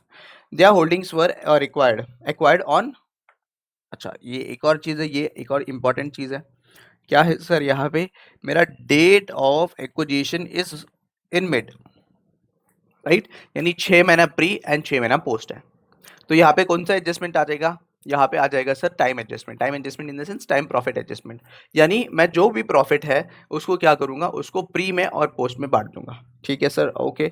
आगे देखते हैं, the business activities of all the companies are not seasonal in nature and therefore it can be assumed that the profits are earned evenly throughout the year। मैं ये 370 page number है ये, हाँ ये page number है, इसको मत देखना, मैं बोला कि 370 क्या है। अच्छा, assumed profit are earned evenly throughout the year, यानी क्या, यहाँ पे business activity of the company ये सीजनल नहीं है, यानी क्या पूरा का पूरा साल में हर महीने में हर मतलब कुछ ना कुछ प्रॉफिट अर्न किया है, तो फिर इवनली अक्रूड बोल रहा है। तो यहाँ पे हम क्या करेंगे, जो भी प्रॉफिट आएगा वो प्रॉफिट को हम 6 मंथ और 6 मंथ्स हम करके बांट देंगे, 6 months pre and 6 months post. चलो, on 1st April X1 the following balances stood in the books of S and S S limited, right. तो यहाँ पे रिजर्व्स एंड रिटेन अर्निंग्स का बताया है, तो फिर ऊपर देखोगे ये बैलेंस शीट डेट का रिजर्व्स एंड रिटेन अर्निंग्स है, ये on the date of acquisition है, 1st April नहीं, on the date of acquisition opening वाला है, राइट। ये ओपनिंग वाला है, तो फिर ओपनिंग वाला इन द सेंस यानी क्या ये प्री में ही जाएगा एंड पोस्ट वाला देखना पड़ेगा अपने को। क्यों? क्योंकि पोस्ट में हमारा टाइम एंड प्रॉफिट एडजस्टमेंट है। अच्छा सर, चलो आगे देखते हैं। S limited included in the inventory figure of S Limited is inventory which is purchased from SS at a cost plus 25%। यानी क्या हो रहा है यहाँ पे, S Limited जो है इसके इन्वेंट्री में SS Limited ने कुछ गुड्स सोल्ड किया था, तो S Limited के इसमें था कितना है, 10 लाख है। ये अपस्ट्रीम है या डाउनस्ट्रीम है, बोलो। ये क्या है सर, ये अपस्ट्रीम है right. Ultimately S is a holding company of S S, तो ये अपस्ट्रीम है। जब अपस्ट्रीम है सर, तो यहाँ पे प्रॉफिट किसके बुक्स में है, प्रॉफिट किसके बुक्स में बैठा है, एस एस लिमिटेड ने एस को सेल किया, तो एस एस लिमिटेड ने प्रॉफिट चार्ज किया होगा, तो प्रॉफिट किसके बुक्स में, एस के बुक्स में है। तो यहाँ पे एडजस्टमेंट कहाँ पे होगा सर, एडजस्टमेंट होगा मेरा स्टेप नंबर 2 में, right. Step number 2 identifiable net asset, जहाँ पे हम सब्सिडी के बुक्स एडजस्ट करते हैं वहाँ पे मेरा यहाँ पे एडजस्टमेंट हो जाएगा। अब यहाँ पे क्या बोल रहे हैं, cost plus 25% at a cost plus 25%, तो यानी यहाँ पे क्या हुआ होगा, cost plus profit is equal to sales. तो यहाँ पे कॉस्ट 100 है, प्रॉफिट 25% है, तो यहाँ पे 125% मेरा प्रॉफिट है, 125% मेरा टोटल सेलिंग प्राइस है। तो 10 लाख अभी भी बचा है मेरे पास, राइट। तो इससे मुझे पता चलेगा क्या कि मेरा कॉस्ट कितना है एंड मेरा प्रॉफिट कितना है, बोलो। इससे तो पता चल सकता है 100 डिवाइडेड बाय 125%, राइट। तो इससे मेरा क्या कॉस्ट पता चल जाएगा, 8 है एंड मेरा प्रॉफिट है 2। समझ रहे हो ना क्या कर रहा हूँ, ये सॉल्व करेंगे बस। यहाँ पे एक छोटा सा तुम्हें ये दे दिया। चलो, the parent company has adopted an accounting policy to measure non controlling interest at the fair value quoted at market price. यहाँ पे कोटेड एट मार्केट प्राइस बोल रहे हैं, applying Ind AS 103 assume market price of S and S are same as respective of face value. यानी यहाँ पे क्या, NCI is measured at fair value method, और यहाँ पे फेयर वैल्यू दिया नहीं है बट फेयर वैल्यू बोल रहे हैं कि यहाँ पे जो फेस वैल्यू है यानी क्या 10 रुपीज पर शेयर, वही मेरा क्या रहेगा, मेरा फेयर वैल्यू रहेगा। This is about the question, complete question. कुछ भी डाउट है तो पूछ लो एक बार। तो अभी क्या करना है मुझे, पी एस और एस एस ये तीनों को कंसोलिडेशन करना है। तो कंसोलिडेशन कैसे करेंगे, मैंने बताया था कि each and every step 2 bar computation होगा, यानी 2 बार हम कंप्यूट करेंगे एस के लिए और एस एस के लिए। पी लिमिटेड के लिए कुछ नहीं होगा क्योंकि वो होल्डिंग कंपनी है एंड उसके बुक्स में हम कंसोलिडेट करने वाले हैं। बट यहाँ पे क्या करेंगे, हम एस और एस के लिए अलग अलग स्टेप्स बनाएंगे। चलो लेट्स गो, सोल्यूशन। कोई डाउट है अभी तक क्वेश्चन में, मान रहा हूँ नहीं है कुछ, बरोबर। चलो एक बेसिक समरी लिख लेते क्या,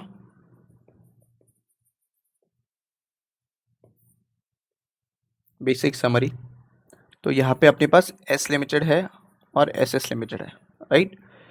एस लिमिटेड का अगर देखो मैं शेयर होल्डिंग पैटर्न, तो P limited is holding company, right.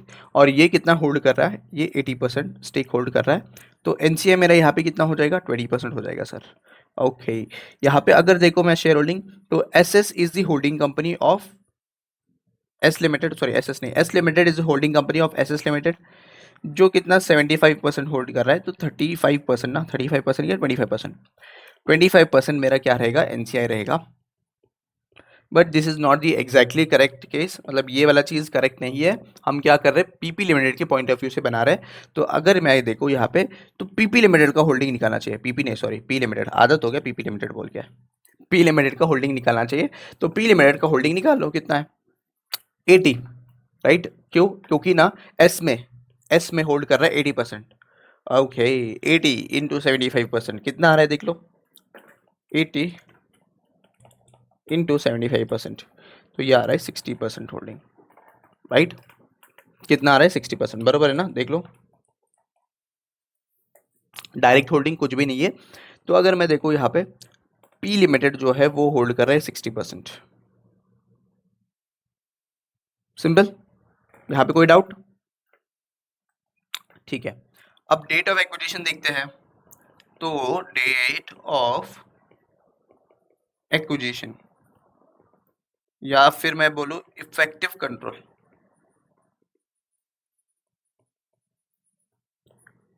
तो यहाँ पे सबका क्या रहेगा 30th सितंबर 2020, क्या था वो X1,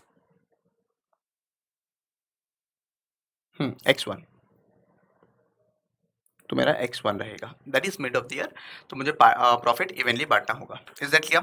चलो स्टेप नंबर 1 देखते हैं। और कुछ लिखना है क्या?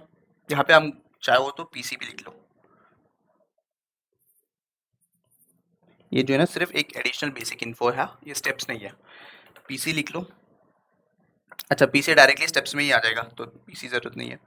तो डायरेक्ट स्टेप नंबर 1 मेरा क्या है, परचेज कंसिडरेशन। परचेज कंसिडरेशन, ठीक है। तो परचेज कंसिडरेशन कितना है सर? यहाँ पे एस लिमिटेड एक है और मैं बोलूँ एस एस लिमिटेड एक है, राइट। चलो देखो ऊपर कितना है, यहाँ पे कोई भी इन्फॉर्मेशन दिया है क्या? नहीं सर, मुझे कोई भी इन्फॉर्मेशन नहीं दिया है कि पीसी रिलेटेड कितना है। तो डायरेक्टली इन्वेस्टमेंट को मैं क्या कंसिडर कर सकता हूँ? पीसी कंसिडर कर सकता हूँ, राइट। तो यहाँ पे डायरेक्टली इन्वेस्टमेंट को मैं पीसी कंसिडर कर लूंगा। तो यहाँ पे इक्विटी शेयर्स हैं in the form of PC, तो यहाँ पे है 340 और यहाँ पे कितना आएगा 280 आके क्या है होल्ड अपना जो इन्वेस्टमेंट है यानी PC from view point of S limited. अब यहाँ पे क्या करेंगे हम, इसको मल्टीप्लाई करेंगे 80% से। मैंने ऑलरेडी लॉजिक बता दिया इसका, फिर से बताता हूँ सुनो। कितना आएगा ये 224, राइट। तो इसका लॉजिक क्या है सर, आ जाओ दिखाता हूँ। पी लिमिटेड जो है होल्ड कर रहा है एस लिमिटेड में 80%, इसके लिए इसने पे कितना किया 340, राइट। एस लिमिटेड ने एस एस में कितना पे किया है? एस लिमिटेड ने 75% होल्डिंग है और ये 75% होल्डिंग के लिए 240 पे किया, 240 नहीं 280 सॉरी। इतना तो क्लियर है, राइट। अब मुझे क्या करना है, देखो इसका तो मैंने टोटल ले लिया, क्यों? क्योंकि मेरे पास पूरा कंट्रोल है और 340 जो है पूरा का पूरा दिखा दूंगा एज अ पीसी। बट अगर यहाँ पे देखो तो 280 किसके पॉइंट ऑफ व्यू से देख रहे हैं हम? यहाँ पे एस के पॉइंट ऑफ व्यू से देख रहे हैं ना, एस के पॉइंट ऑफ व्यू से देख रहे हैं ये 280। बट अगर देखो मैं पी के पॉइंट ऑफ व्यू से मैं कितना पे करूंगा एस एस के लिए, वो देखना पड़ेगा। तो कितना 80% of this 280, right. 80% of this 280। अब यहाँ पे सर कंट्रोल के लिए 80 इंटू 75% करेंगे क्या? यहाँ पे पीसी कंप्यूट करते समय नहीं, क्यों? क्योंकि यहाँ पे 280 इज ऑलरेडी 75%, 75% एक्वायर करने ही मैंने 280 दिया है। तो डायरेक्टली कर लो दिस इंटू दिस, तो 280 इंटू 80% कर लो, यानी 80% होल्डिंग है, तो यहाँ पे आ जाएगा 224, राइट। तो ये आ जाएगा, ये एक एडिशनल नोट समझ लो।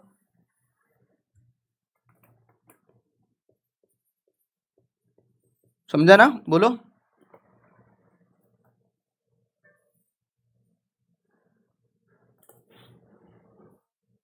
ओके समझ गया हो तो स्टेप नंबर 2 पे चलते हैं, विच is very important step, that is net identifiable assets. ठीक है, नेट आइडेंटिफाइबल एसेट्स। अब ये नेट आइडेंटिफाइबल एसेट दोनों के लिए अलग अलग कंप्यूट करते हैं। हम कंप्यूट करते हैं पहले एसएस के लिए, एसएस के लिए नहीं सॉरी एस के लिए करते हैं पहले, क्योंकि एस सब्सिडी है। चलो हम क्या लेते हैं, other equity pre and post, right.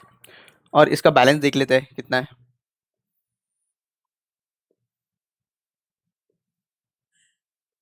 चलो आ जाओ क्वेश्चन में चलते हैं। तो क्वेश्चन में अगर देखोगे एस लिमिटेड का as on the date 1 April X1 को कितना था, रिजर्व्स था 80 एंड रिटेन अर्निंग्स था 20। तो ये लिख लेते हैं क्या प्री में, 80 एंड 20, रिजर्व्स 80 या रिजर्व्स 80 एंड retained earnings ये आएगा 20।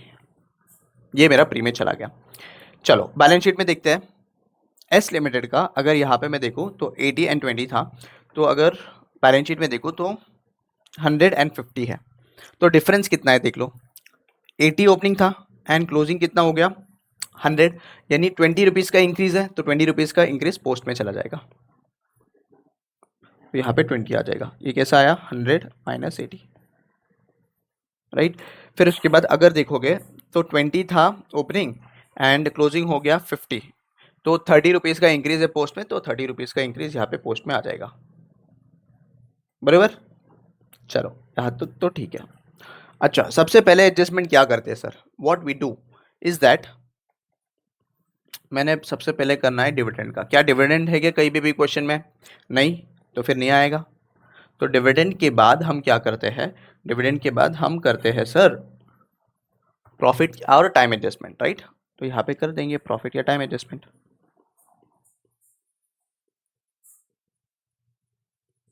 राइट।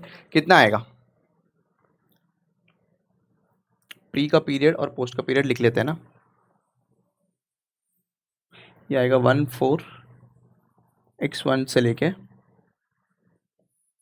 ऐसे लिखता हूँ, अप्रैल से सितंबर तक प्री है और अक्टूबर से मार्च तक जो है ना ये पोस्ट है, ठीक है। चलो तो यहाँ पे करना पड़ेगा,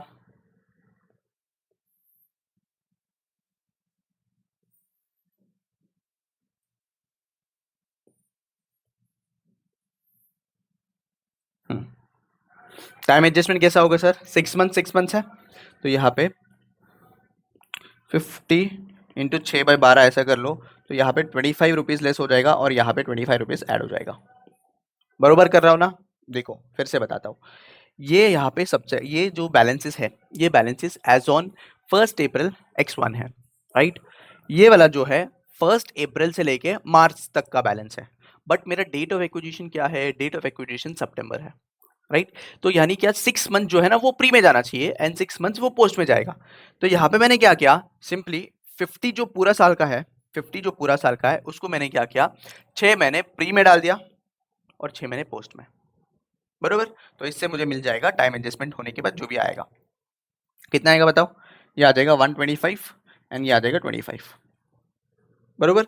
तो टोटल आईएनए कंप्यूट कर सकता हूँ क्या इसमें, टोटल आइडेंटिफाइबल नेट एसेट्स, तो मेरा यहाँ पे total identifiable net assets is nothing but equity share capital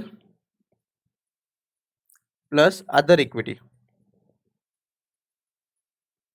ये भी प्री वाला अदर इक्विटी, पोस्ट वाला जो है हम बांट देते हैं बिटवीन पेरेंट एंड सब्सिडी। चलो देखो इक्विटी शेयर कैपिटल कितना है, कितना है सर 400,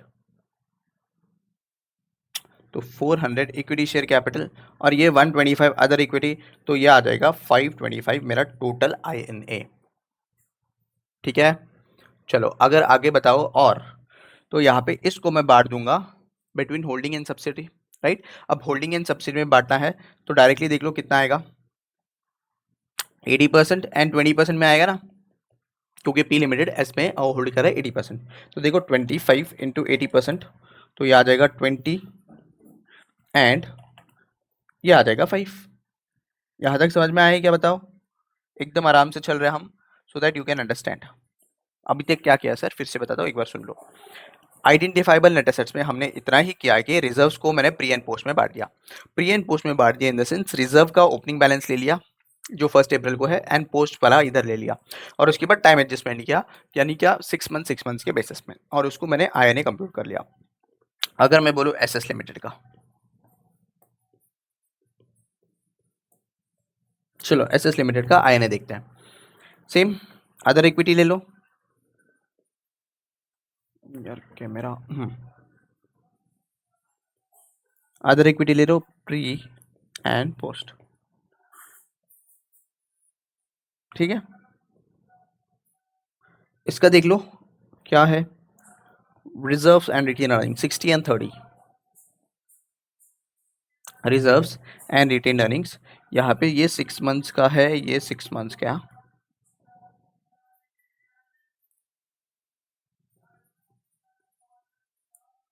रिजर्व्स आके कितना था 60 एंड मेरा रिटेन अर्निंग्स कितना है सर?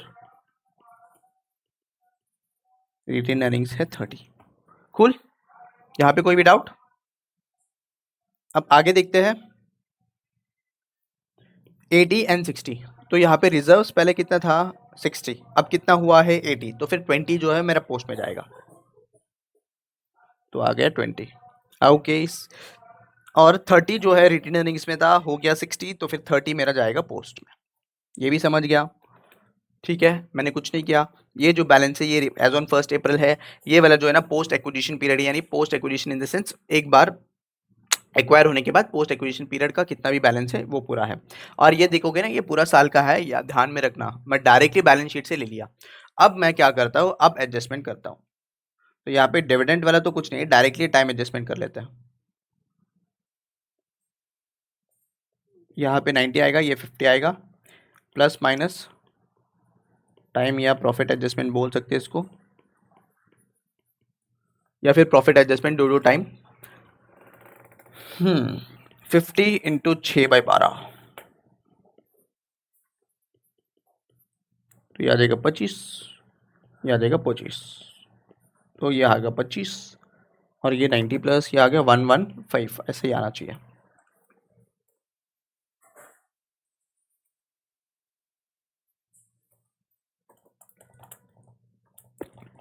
चलो 115 आ गया। अब सर यहाँ पे एक और एडजस्टमेंट है। कौन सा एडजस्टमेंट है सर?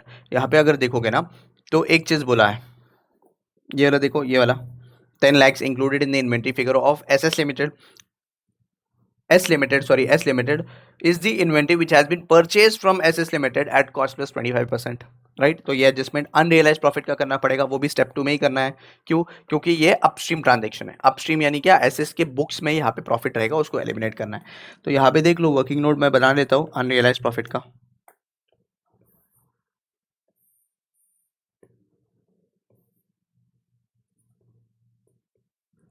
वर्किंग नोट, तो यहाँ पे अनरियलाइज प्रॉफिट एलिमिनेशन, राइट। तो अगर देखोगे तो 100 प्लस 25 इज इक्वल्स टू 125, यानी क्या? 100 is nothing but cost, 25 is the profit, and 125 आके टोटल सेलिंग प्राइस है। अब यहाँ पे बोल रहे कि कॉस्ट प्लस 25%, उसके लिए ये किया। अगर बोलते हैं कि सेल्स के ऊपर है, तो सेल्स के ऊपर डायरेक्टली मल्टीप्लाई करके मैं बता देता, बट यहाँ पे कॉस्ट प्लस 25 है, तो वो अलग बात है। तो कितना? 10 lakhs अभी भी है, 100 प्लस 25 ये परसेंटेज है। तो इससे मुझे प्रॉफिट पता चल सकता है कि यस सर। तो प्रॉफिट कैसा पता चल जाएगा? क्रॉस मल्टीप्लाई करते हुए, राइट।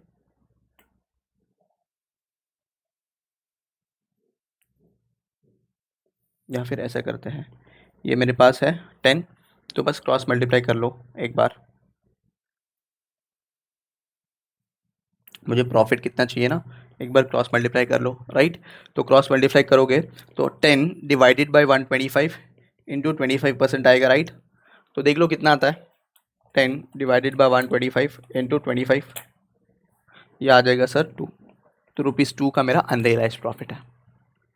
फिर से समझाओ तो देख लो, अनरियलाइज प्रॉफिट एलिमिनेशन कैसा होगा? Cost plus 25, right. 125% मेरा सेलिंग प्राइस है टोटल, बरोबर। इसमें से मुझे कंप्यूट करना है कितना मेरा प्रॉफिट, तो डिवाइडेड बाय 125 कर दूंगा तो मेरा कॉस्ट आ जाएगा, बरोबर। उसका 25% कर दूंगा तो मेरा यहाँ पे आ जाएगा प्रॉफिट, कितना? 2 था। तो 2 रुपीज़ का प्रॉफिट, अनरियलाइज प्रॉफिट। उसका जर्नल एंट्री नॉर्मली क्या करते हैं हम, बोलो, याद करके बोलो, क्या करते हैं? अदर इक्विटी, या फिर मैं बोलूँ अदर इक्विटी ना को, कंसो पीएनएल बोलता of SS limited to inventory, यानी इन्वेंट्री से भी कम होगा, और यहाँ पे कंसो पीएनएल यानी क्या? नॉर्मली यहाँ पे जो पीएनएल यानी रिटेन अर्निंग्स में से भी लेस हो जाएगा। तो लेस कर दो, अनरियलाइज्ड प्रॉफिट कितना है सर? 2 लेस कर दो पोस्ट में से। अब पोस्ट में से क्यों करा? क्यों? क्योंकि यहाँ पे रिलेशन हमारा एग्जिस्ट करता है ओनली आफ्टर एक्विजिशन, राइट। तो एक्विजिशन होने के बाद ही क्या हुआ होगा? परचेस हुआ होगा, और परचेस के टाइम में यहाँ पे इंटर कंपनी ट्रांजेक्शन, उसके लिए ही एलिमिनेट कर रहे हैं। 25 माइनस 2 23 आ गया मेरा यहाँ पे, और यहाँ पे 115।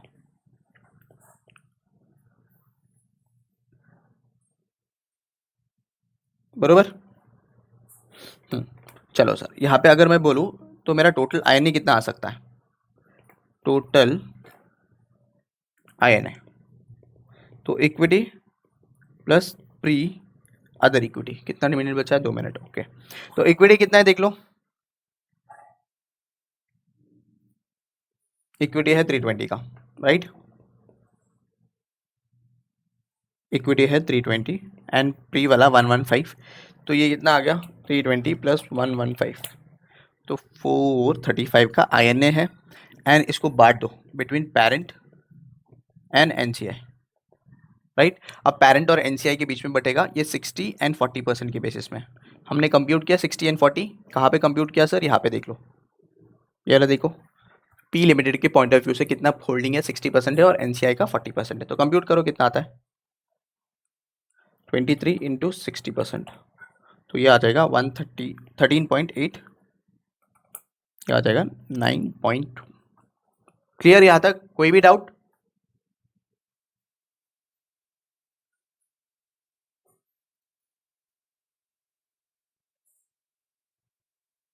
यहाँ तक कोई भी डाउट है कि बताओ?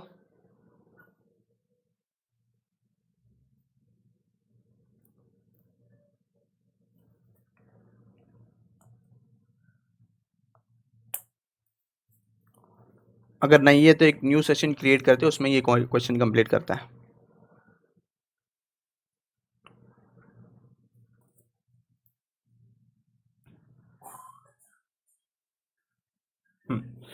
चलो, आइडेंटिफाइबल नेट एसेट्स SS का हो गया।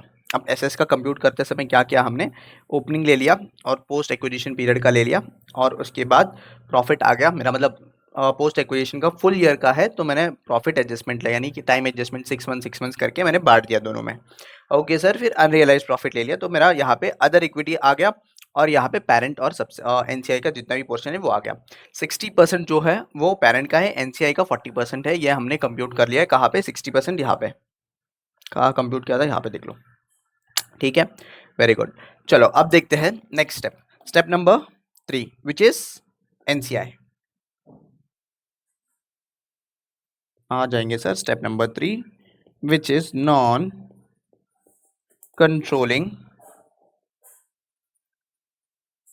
इंटरेस्ट, ठीक है,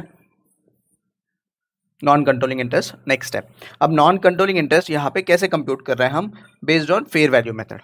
ओके, चलो यहाँ पे दोनों एक ही साथ करते हैं, S लिमिटेड का और SS लिमिटेड का, क्योंकि इजी हो जाएगा, राइट।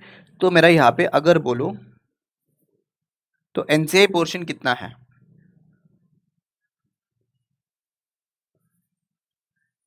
एक होता है डेट ऑफ एक्विजिशन के डेट में, यहाँ पे हो जाएगा डेट ऑफ एक्विजिशन के टाइम पे, राइट, ठीक है। तो यहाँ पे नंबर ऑफ शेयर्स कितना है होल्डिंग कंपनी का?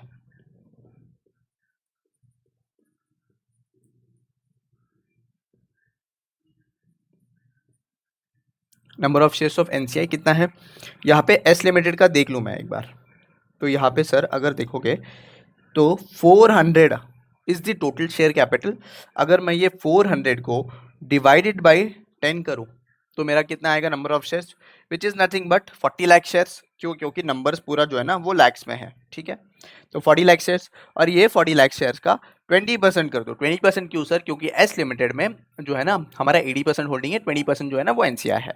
तो देख लो 40 इंटू 20% करो तो 8 लाख शेयर्स हम होल्ड कर रहे हैं इन S लिमिटेड।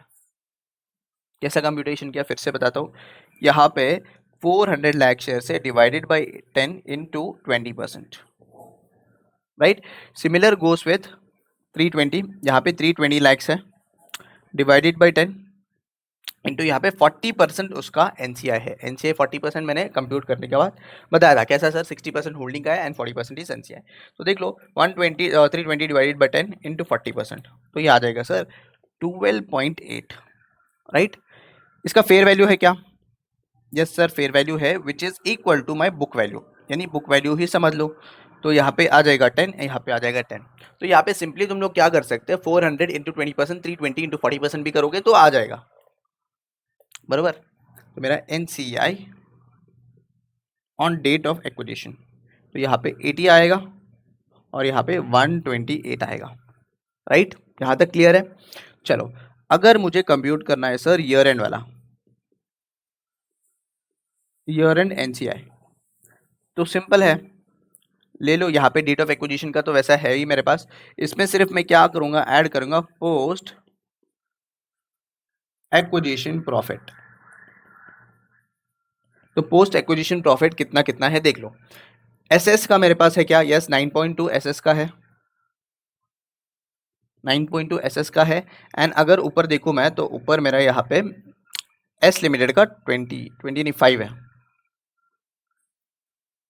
5। तो ईयर एंड एनसीआई मुझे मिल जाएगा which is nothing but 85, right. And यहाँ पे 128 प्लस 9.2% विच इज 137.2। यहाँ तक क्लियर है क्या, क्या फिर से बताता हूँ। देखो यहाँ पे डायरेक्टली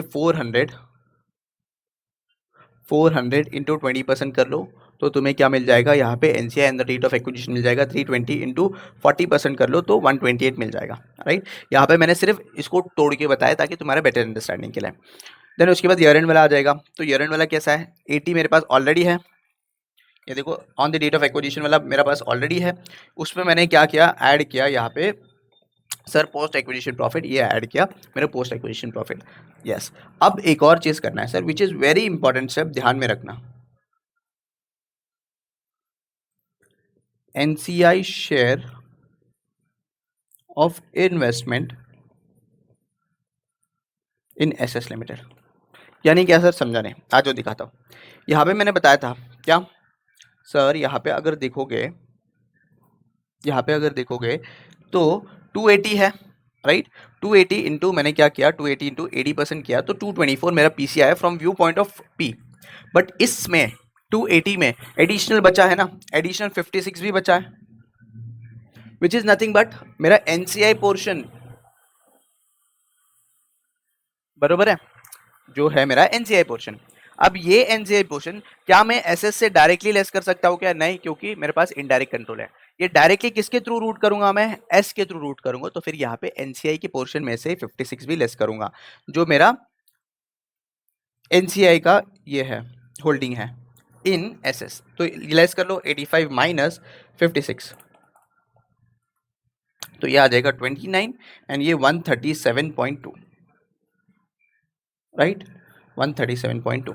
देखो फिर से बताता हूँ, यहाँ तक तो क्लियर होना चाहिए, ये वाला पार्ट तो मेरे हिसाब से क्लियर होना चाहिए, विच इज सिंपल, मैंने पोस्ट एक्विजिशन प्रॉफिट वगैरह ऐड करके किया। अब क्या है सर, यहाँ पे सिंपली ये वाला जो है ना एक इंपॉर्टेंट स्टेप है, यहाँ पे मैंने पीसी किसके पॉइंट ऑफ व्यू से लिया है, पी लिमिटेड के पॉइंट ऑफ व्यू से। सर तो फिर पी लिमिटेड के पॉइंट ऑफ व्यू से एनसीआई भी होना चाहिए, बरोबर। तो P limited point of view से 280 मेरा क्या था, पी लिमिटेड नहीं, पी लिमिटेड के पॉइंट ऑफ व्यू से 224 था, बट टोटल पीसी 280 है ना। तो 56 जो है this is nothing but NCI का होल्डिंग, बरोबर। पी के पॉइंट ऑफ व्यू से जो 224 मेरा पीसी था उसका जो एडिशनल जो भी रहेगा वो एनसीआई रहेगा। तो 56 इज एनसीआई, तो इसको मुझे एस के थ्रू डायरेक्ट करना है, मतलब एस के थ्रू रूट करना है। तो उसके लिए मैंने क्या किया, एनसीआई में से ये लेस कर दिया, ठीक है। चलो यहाँ तक क्लियर है, तो मैं आगे बढ़ता हूँ नेक्स्ट स्टेप पे। ये ध्यान में रखना, ये स्टेप भूल जाते हैं, दिस वन, ये वाला स्टेप भूल जाते हैं, तो ध्यान में रखना। चलो आगे बढ़ते हैं टू द नेक्स्ट स्टेप। मैं जाता हूँ स्टेप नंबर 5, स्टेप नंबर 4 है sorry, which is nothing but goodwill, या मैं बोलूँ bargain purchase. Okay sir, goodwill या बार्गेन परचेज।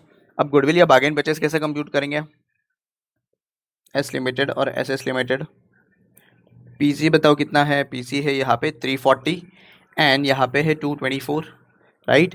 फिर उसके बाद NCI as on the date of acquisition, date of acquisition यहाँ पे कितना आएगा बोलो, 80 एंड 128, 80 एंड 128, और इसमें से लेस कर दो नेट असेट्स मेरा, तो नेट एसेट्स अगर बताओ यहाँ पे कितना है सर, 435 एसएस का है, 435 एसएस का है एंड 525 मेरा इसका है एस लिमिटेड का। तो 340 माइन प्लस 80 माइनस 525, तो यहाँ पे आ जाएगा मेरा gain on bargain purchase.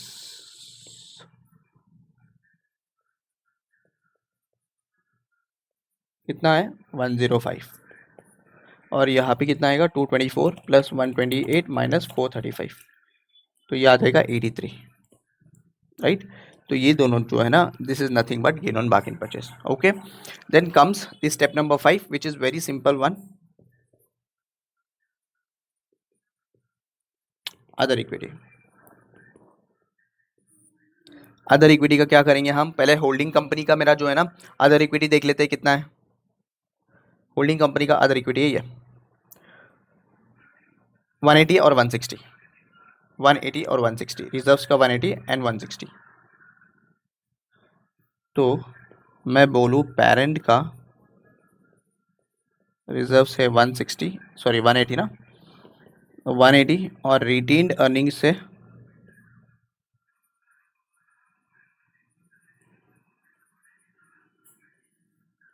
160, add कर दो पोस्ट एक्विजिशन प्रॉफिट किसका, एस का और एस का। एस का कितना है बोलो मुझे, पहले किसका दिख गया, एस का। अच्छा, एस का 20 है एंड एस का 13.8 है, 20 एंड 13.8। ओके, फिर उसके बाद ऐड कर दूंगा जीबीपी। जीबीपी क्या है, gain on bargain purchase, this one 105 और 83, तो 105 प्लस 83 कितना हो जाएगा 188, तो ऐड कर दो 188, तो यहाँ पे कितना आ जाएगा देख लो, other equity 180 plus 60 plus 20 plus 13.8 plus 188, तो मेरा यहाँ पे आ जाएगा सर 561.7 लैक्स, राइट। इतना ही आ रहा है ना, देख लो 180 प्लस 160 प्लस 20 प्लस 13.8 प्लस 188, 561.8।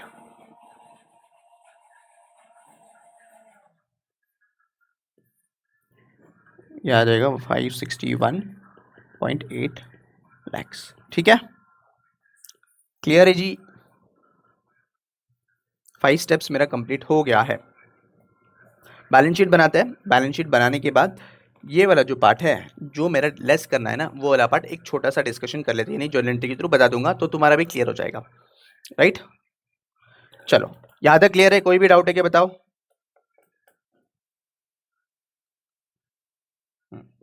चलो हम बनाते हैं CFS, consolidated balance sheet of P limited as on 13x2, ठीक है, 13x2।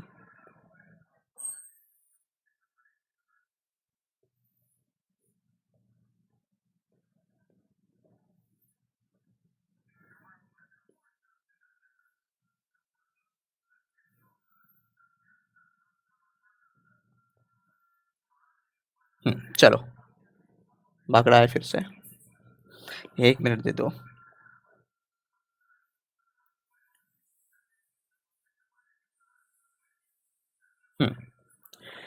चलो जी, चलो, इजी क्वेश्चन है, चेन होल्डिंग क्वेश्चन, एक बार सॉल्व करना पड़ेगा घर पे भी। एक बार सॉल्व होने के बाद अपना क्लास में तो वैसे सॉल्व हो ही रहा है, चाहो तो एक बार घर पे सॉल्व करना पड़ेगा ही, मतलब चाहो तो नहीं, डायरेक्टली करना ही पड़ेगा। क्यों, क्योंकि यहाँ पे वो जो वर्डिंग्स है, वर्डिंग्स इन द सेंस दोनों एंटिटीज़ का कंप्यूट करना है मुझे, हर सब्सिडी और सब सब्सिडी का, फिर उसका बाद जो एनसीआई वाला पोर्शन लेस करना है, वो वाला पार्ट, ये छोटे छोटे स्टेप्स ना, ऐसा देखते हुए नहीं समझेगा, जब सॉल्व करोगे तब समझेगा। चलो, पहले क्या आएगा सर, असेट्स। असेट्स में आएगा एनसीए, उसमें आएगा पीपीई। आ जाओ, हाँ, नॉन करंट असेट्स में देखो,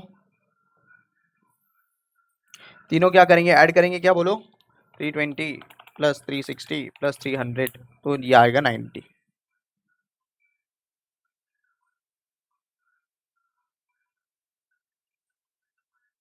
बराबर। तो यहाँ पे जो भी था 980 आ गया मेरा। एक मिनट मैं लिखता हूँ, 320 360 प्लस 300, ठीक है। फिर उसके बाद क्या यहाँ पे गुडविल है क्या? नहीं है गुडविल, राइट। तो गुडविल लिखने की भी ज़रूरत नहीं है। देन उसके बाद मैं जाता हूँ यहाँ पे करंट असेट्स में। तो करंट असेट्स में मेरा पहले आएगा इन्वेंट्री, राइट। तो इन्वेंट्री में देख लो कितना है। इन्वेंट्री है सर 220 प्लस 70, 220 प्लस 70 प्लस 50। तो यहाँ पे आ जाओ नीचे और लिख दो कितना आएगा, 220 प्लस 70 प्लस 50। क्या इन्वेंट्री में कोई भी एडजस्टमेंट है क्या? Yes sir. 2 रुपीज़ का मेरा अनरियलाइज प्रॉफिट लेस करना है ना, तो लेस कर दो 2 रुपीज़ का अनरियलाइज प्रॉफिट, ये आ जाएगा 338। फिर उसके बाद मेरा आ जाएगा फाइनेंशियल एसेट्स, राइट। ये आ जाएगा मेरा फाइनेंशियल एसेट्स। तो फाइनेंशियल एसेट्स में यहाँ पे पहले आएगा ट्रेड रिसीवेबल, बराबर। तो आज जाओ देख लो ट्रेड रिसीवेबल कितना है। तो देखोगे तो ट्रेड रिसीवेबल यहाँ पे 260 प्लस 100 प्लस 220, 260 100 एंड 2, ये चलो ये आ जाएगा 580। तो ये कैसे कंप्यूट किया, 260 प्लस 100 प्लस 220 शायद से, हाँ 220, ओके सर। फिर उसके बाद आ जाएगा मेरा बिल्स रिसीवेबल, यहाँ पे बिल्स रिसीवेबल आ जाएगा। तो बिल्स रिसीवेबल अगर देखोगे तो कितना कितना है सर बिल्स रिसीवेबल, यहाँ पे देखो बिल्स रिसीवेबल यहाँ पे 72 एंड 30 है। तो यहाँ पे बिल्स पेबल साइड देखोगे तो पी लिमिटेड का 70 यहाँ पे है एंड एस एस का है 30। तो डायरेक्टली पूरा का पूरा नील हो जाएगा क्या? बोलो, पूरा का पूरा नील हो जाएगा क्या? देखना पड़ेगा। तो 72 प्लस 30, 72 प्लस 30 कितना आएगा? ये 102।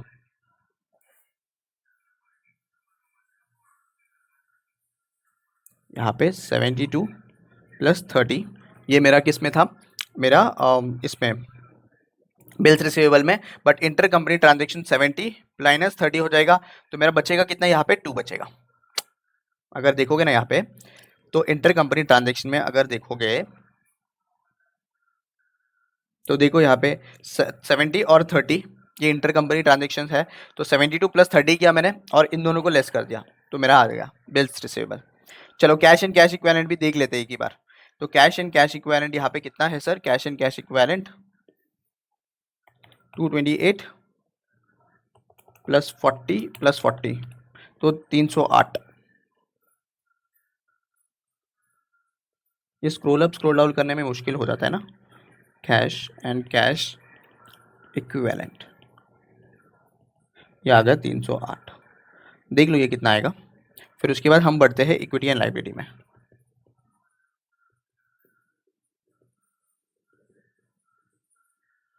ठीक है, इक्विटीज एंड लाइबिलिटीज।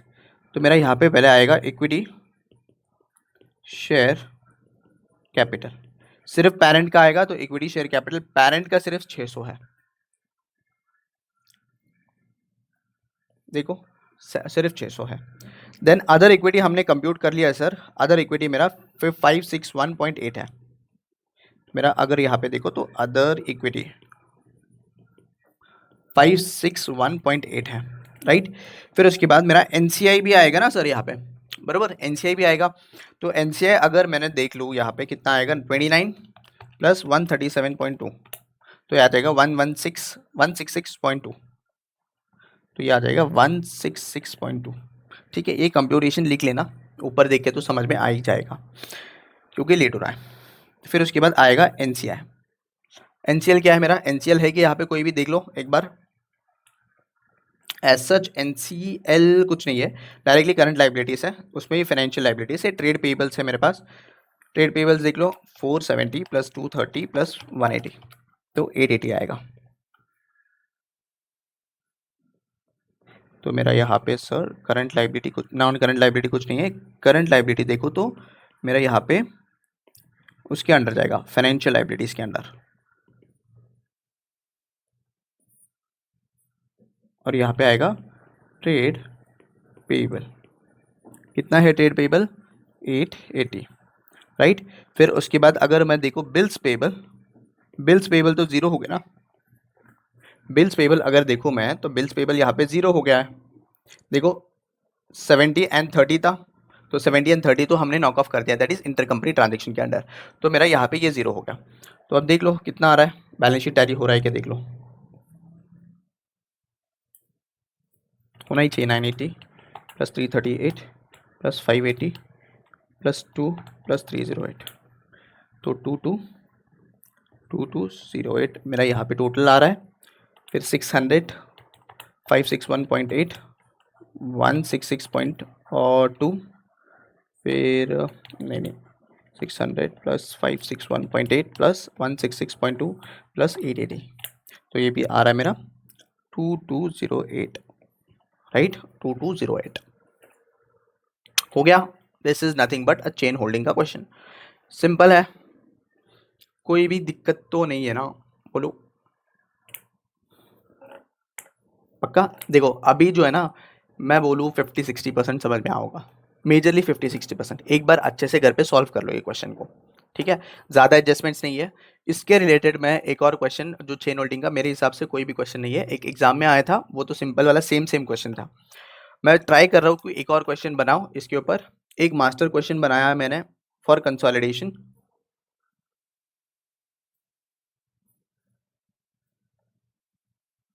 अगर यहाँ पे देखोगे ना, ये एक मास्टर क्वेश्चन बनाया है जिसमें तुम्हारा almost each and average adjustment cover हो जाएगा। ये अपना मेन क्वेश्चन है, जो अपना जो नॉर्मल क्वेश्चन होता है विदाउट एनी चेन होल्डिंग, और एक चेन होल्डिंग का क्वेश्चन, और एक जो है ना एसोसिएट के साथ May 24 में क्वेश्चन आया था। ये 3 क्वेश्चन अगर सॉल्व करोगे तो मेरे हिसाब से कंसोलिडेशन का हर एक एडजस्टमेंट कवर अप हो जाएगा, ठीक है। तो एक बार सॉल्व करना पड़ेगा। बस एक बात बता दूं मैं, क्या बता रहे हैं सर, एक बार जर्नल एंट्री बता देता हूँ किसका, of SS limited holding company का, सॉरी एसएस, इसमें जो है ना इन्वेस्टमेंट एलिमिनेशन कैसा होगा, किसके पॉइंट ऑफ व्यू से? पी के पॉइंट ऑफ व्यू से। तो पी के पॉइंट ऑफ व्यू से इन्वेस्टमेंट एलिमिनेट कैसे करेंगे सर, तो देख लो। देखो अब पी के पॉइंट ऑफ व्यू से एसएस में कितना 288 है और इन्वेस्टमेंट 280 है, तो मुझे इन्वेस्टमेंट पूरा डिरेकग्नाइज करना पड़ेगा इन्वेस्टमेंट एलिमिनेशन के लिए। क्यों? कंसोलिडेशन के लिए बता रहा हूँ, 280 था, राइट। और यहाँ पे मैं क्या करूँगा, मैं पीसी से एलिमिनेट करूँगा, कितना है यहाँ पे पीसी 80% ऑफ एस लिमिटेड, जो आ जाएगा 224। बचा हुआ जो भी पार्ट है वो एनसीआई से एडजस्ट करूँगा 56। तो एनसीआई नॉर्मली क्या होता है सर, अगर बोलूँ मैं, एनसीआई नॉर्मली क्या होता है, एनसीआई नॉर्मली क्रेडिट बैलेंस होता है। तो credit balance in the sense credit balance है तो हम क्या करते हैं, ऐड करते हैं, राइट। बट यहाँ पे क्या हो रहा है, एनसीआई डेबिट हो रहा है। डेबिट इन द सेंस यहाँ पे क्या करना पड़ेगा मुझे, डी रिकग्नाइज। तो उसके लिए मैं क्या कर रहा हूँ, यहाँ पे 56 को लेस कर रहा हूँ। कहाँ गया मेरा 56? यहाँ पे।